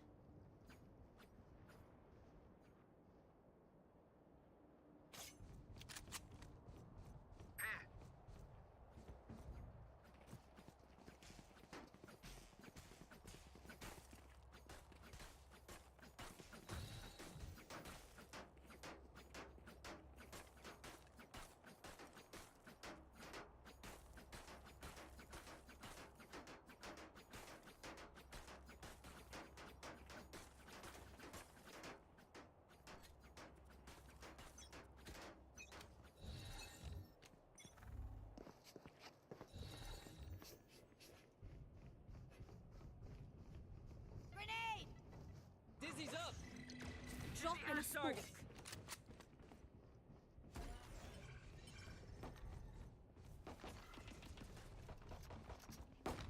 Our spike carrier's down. Enemy spotted A. Spike down A. That's the spike. Going up. Enemy spotted mid. Enemy spotted A. Spike planted. Woo! Hit. One enemy remaining. Reloading. Right here.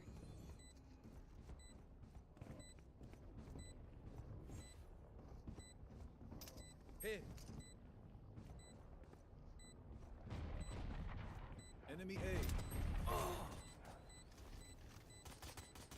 Reloaded. 78. Reloading. Got it. GG. Listen up, you muckers. If I don't get back up, just give me a nudge. I might not be dead, just taking a wee kip. Reloading.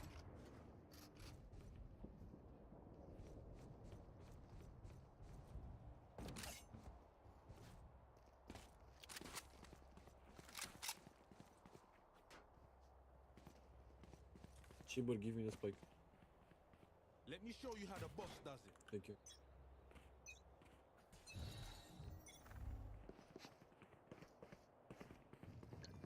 No peeking. Drop in a smoke. Someone's A. Someone's there. Plant the spike. Satchel out. Satchel out. Going up. Folded. Last Spike player carrier's standing. down. Spike down A. That's a kill. Refreshing.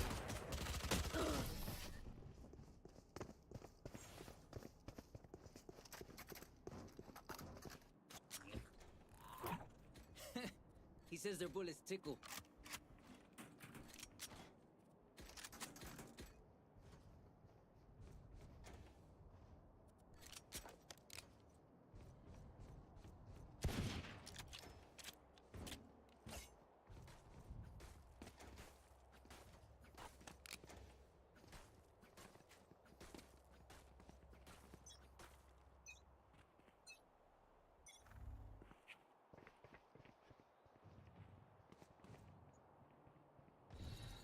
Enemies A.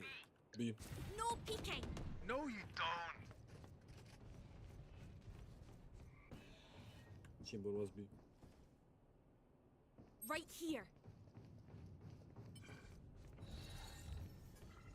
Here. No peeking.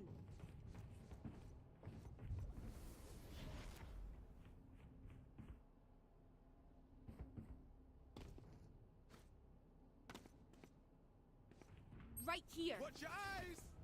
Wingman's planting. Enemies are A.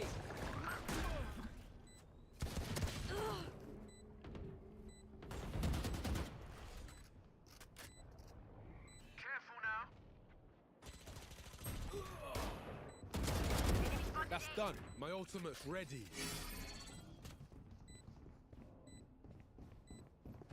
Flash. Last player standing. فين هو سترايكر؟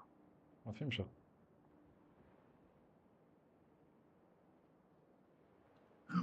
شا ما في.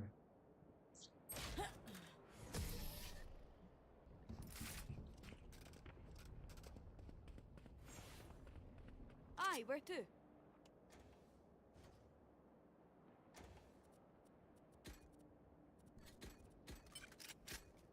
Here.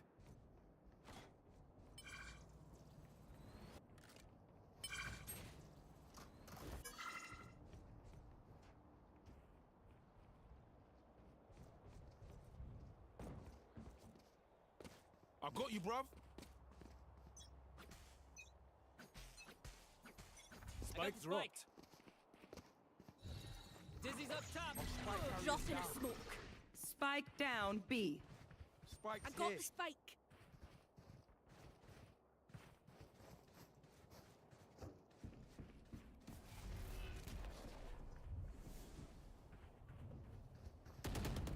Enemy B. Away with you. Drop in a smoke. Come on, let's Enemy go. B.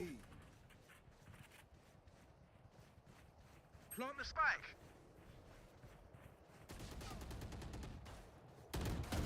So long. My ult is ready. Spike planted.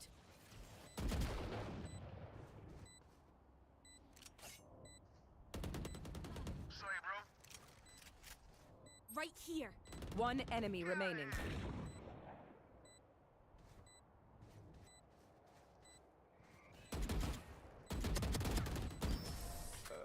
I can't see your guy. Y'all better keep up. Spike's here.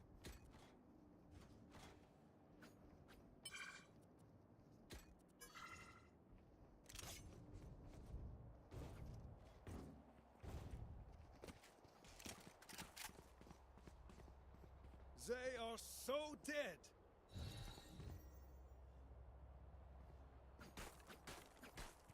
Focus now. Eyes off me. No peeking. Oh, Up and away.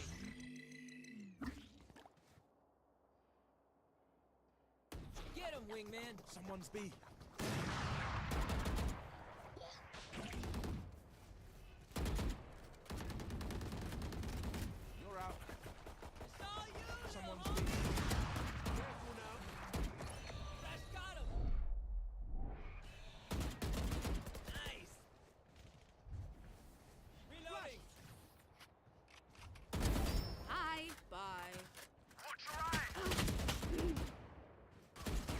One enemy remaining. My ultimate's ready. Dropping a smoke.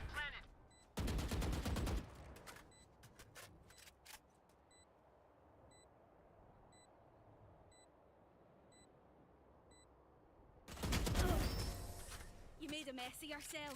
My ult is ready. These new friends of ours are not too friendly.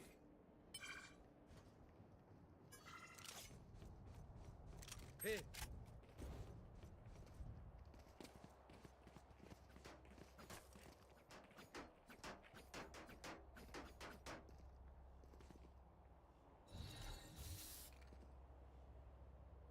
Yeah, but pay attention to chamber. Our smoke here. You want to play? Let's play. Someone's B. Up you go. Dizzy has targets. Reloading.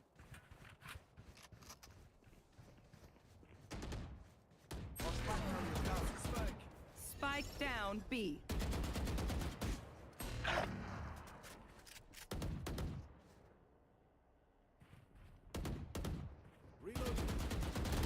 Last player standing. Last player standing. Spike down B.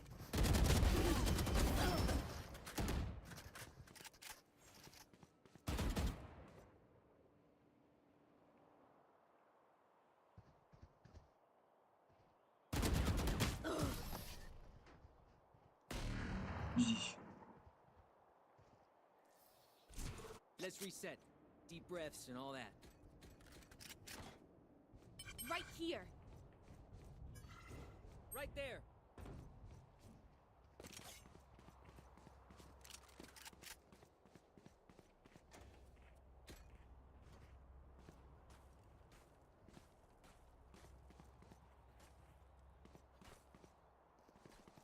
Get on with it.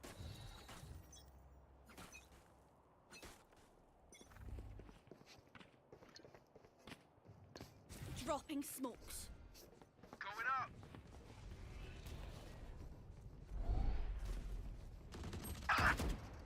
Dizzy's up. Have one of these. Someone's there. Reloading.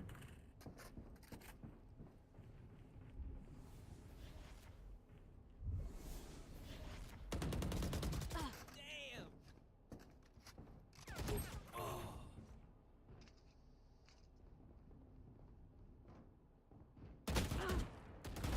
Pew pew. Enemies are A.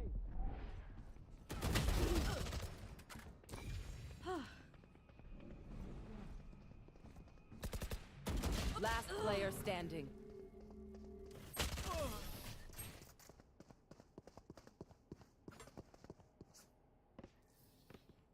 One downside to being immortal. I can't play dead. Right there.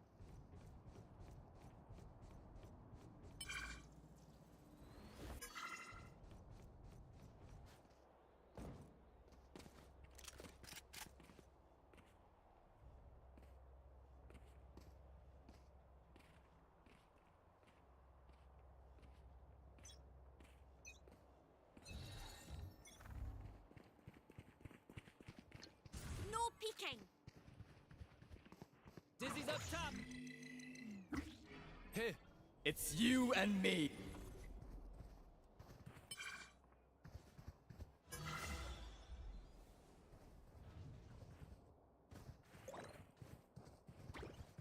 Here. Someone's B.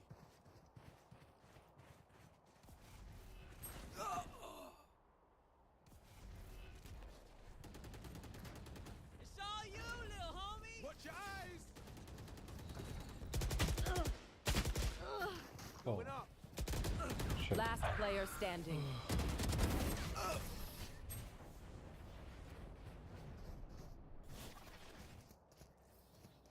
My If they ult mess with is one of ready. us, they mess with all of us.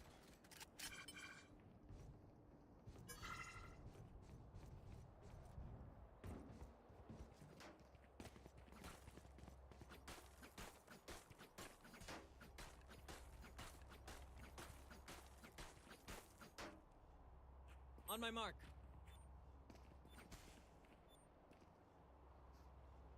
Go on my mark.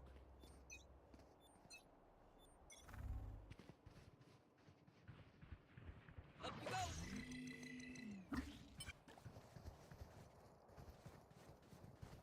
Flash! Plant the spike. Wingman's gonna plant spike. My wingman's down. Spike down B.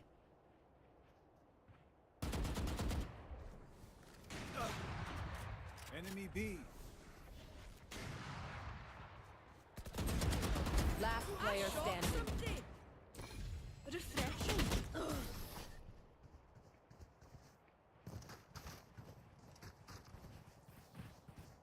Match point.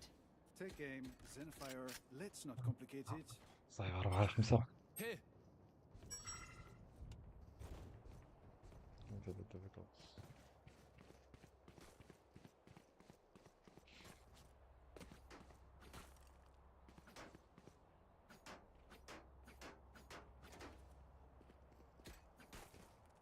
Bring it up.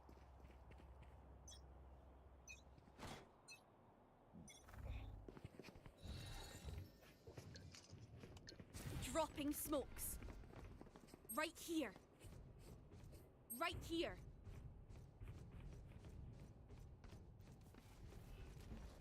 Up and away. Does he have target? Bunch of guys, eh? Right here. One less. Here. Catch. Last player standing. Down. Spike down A. Defenders win.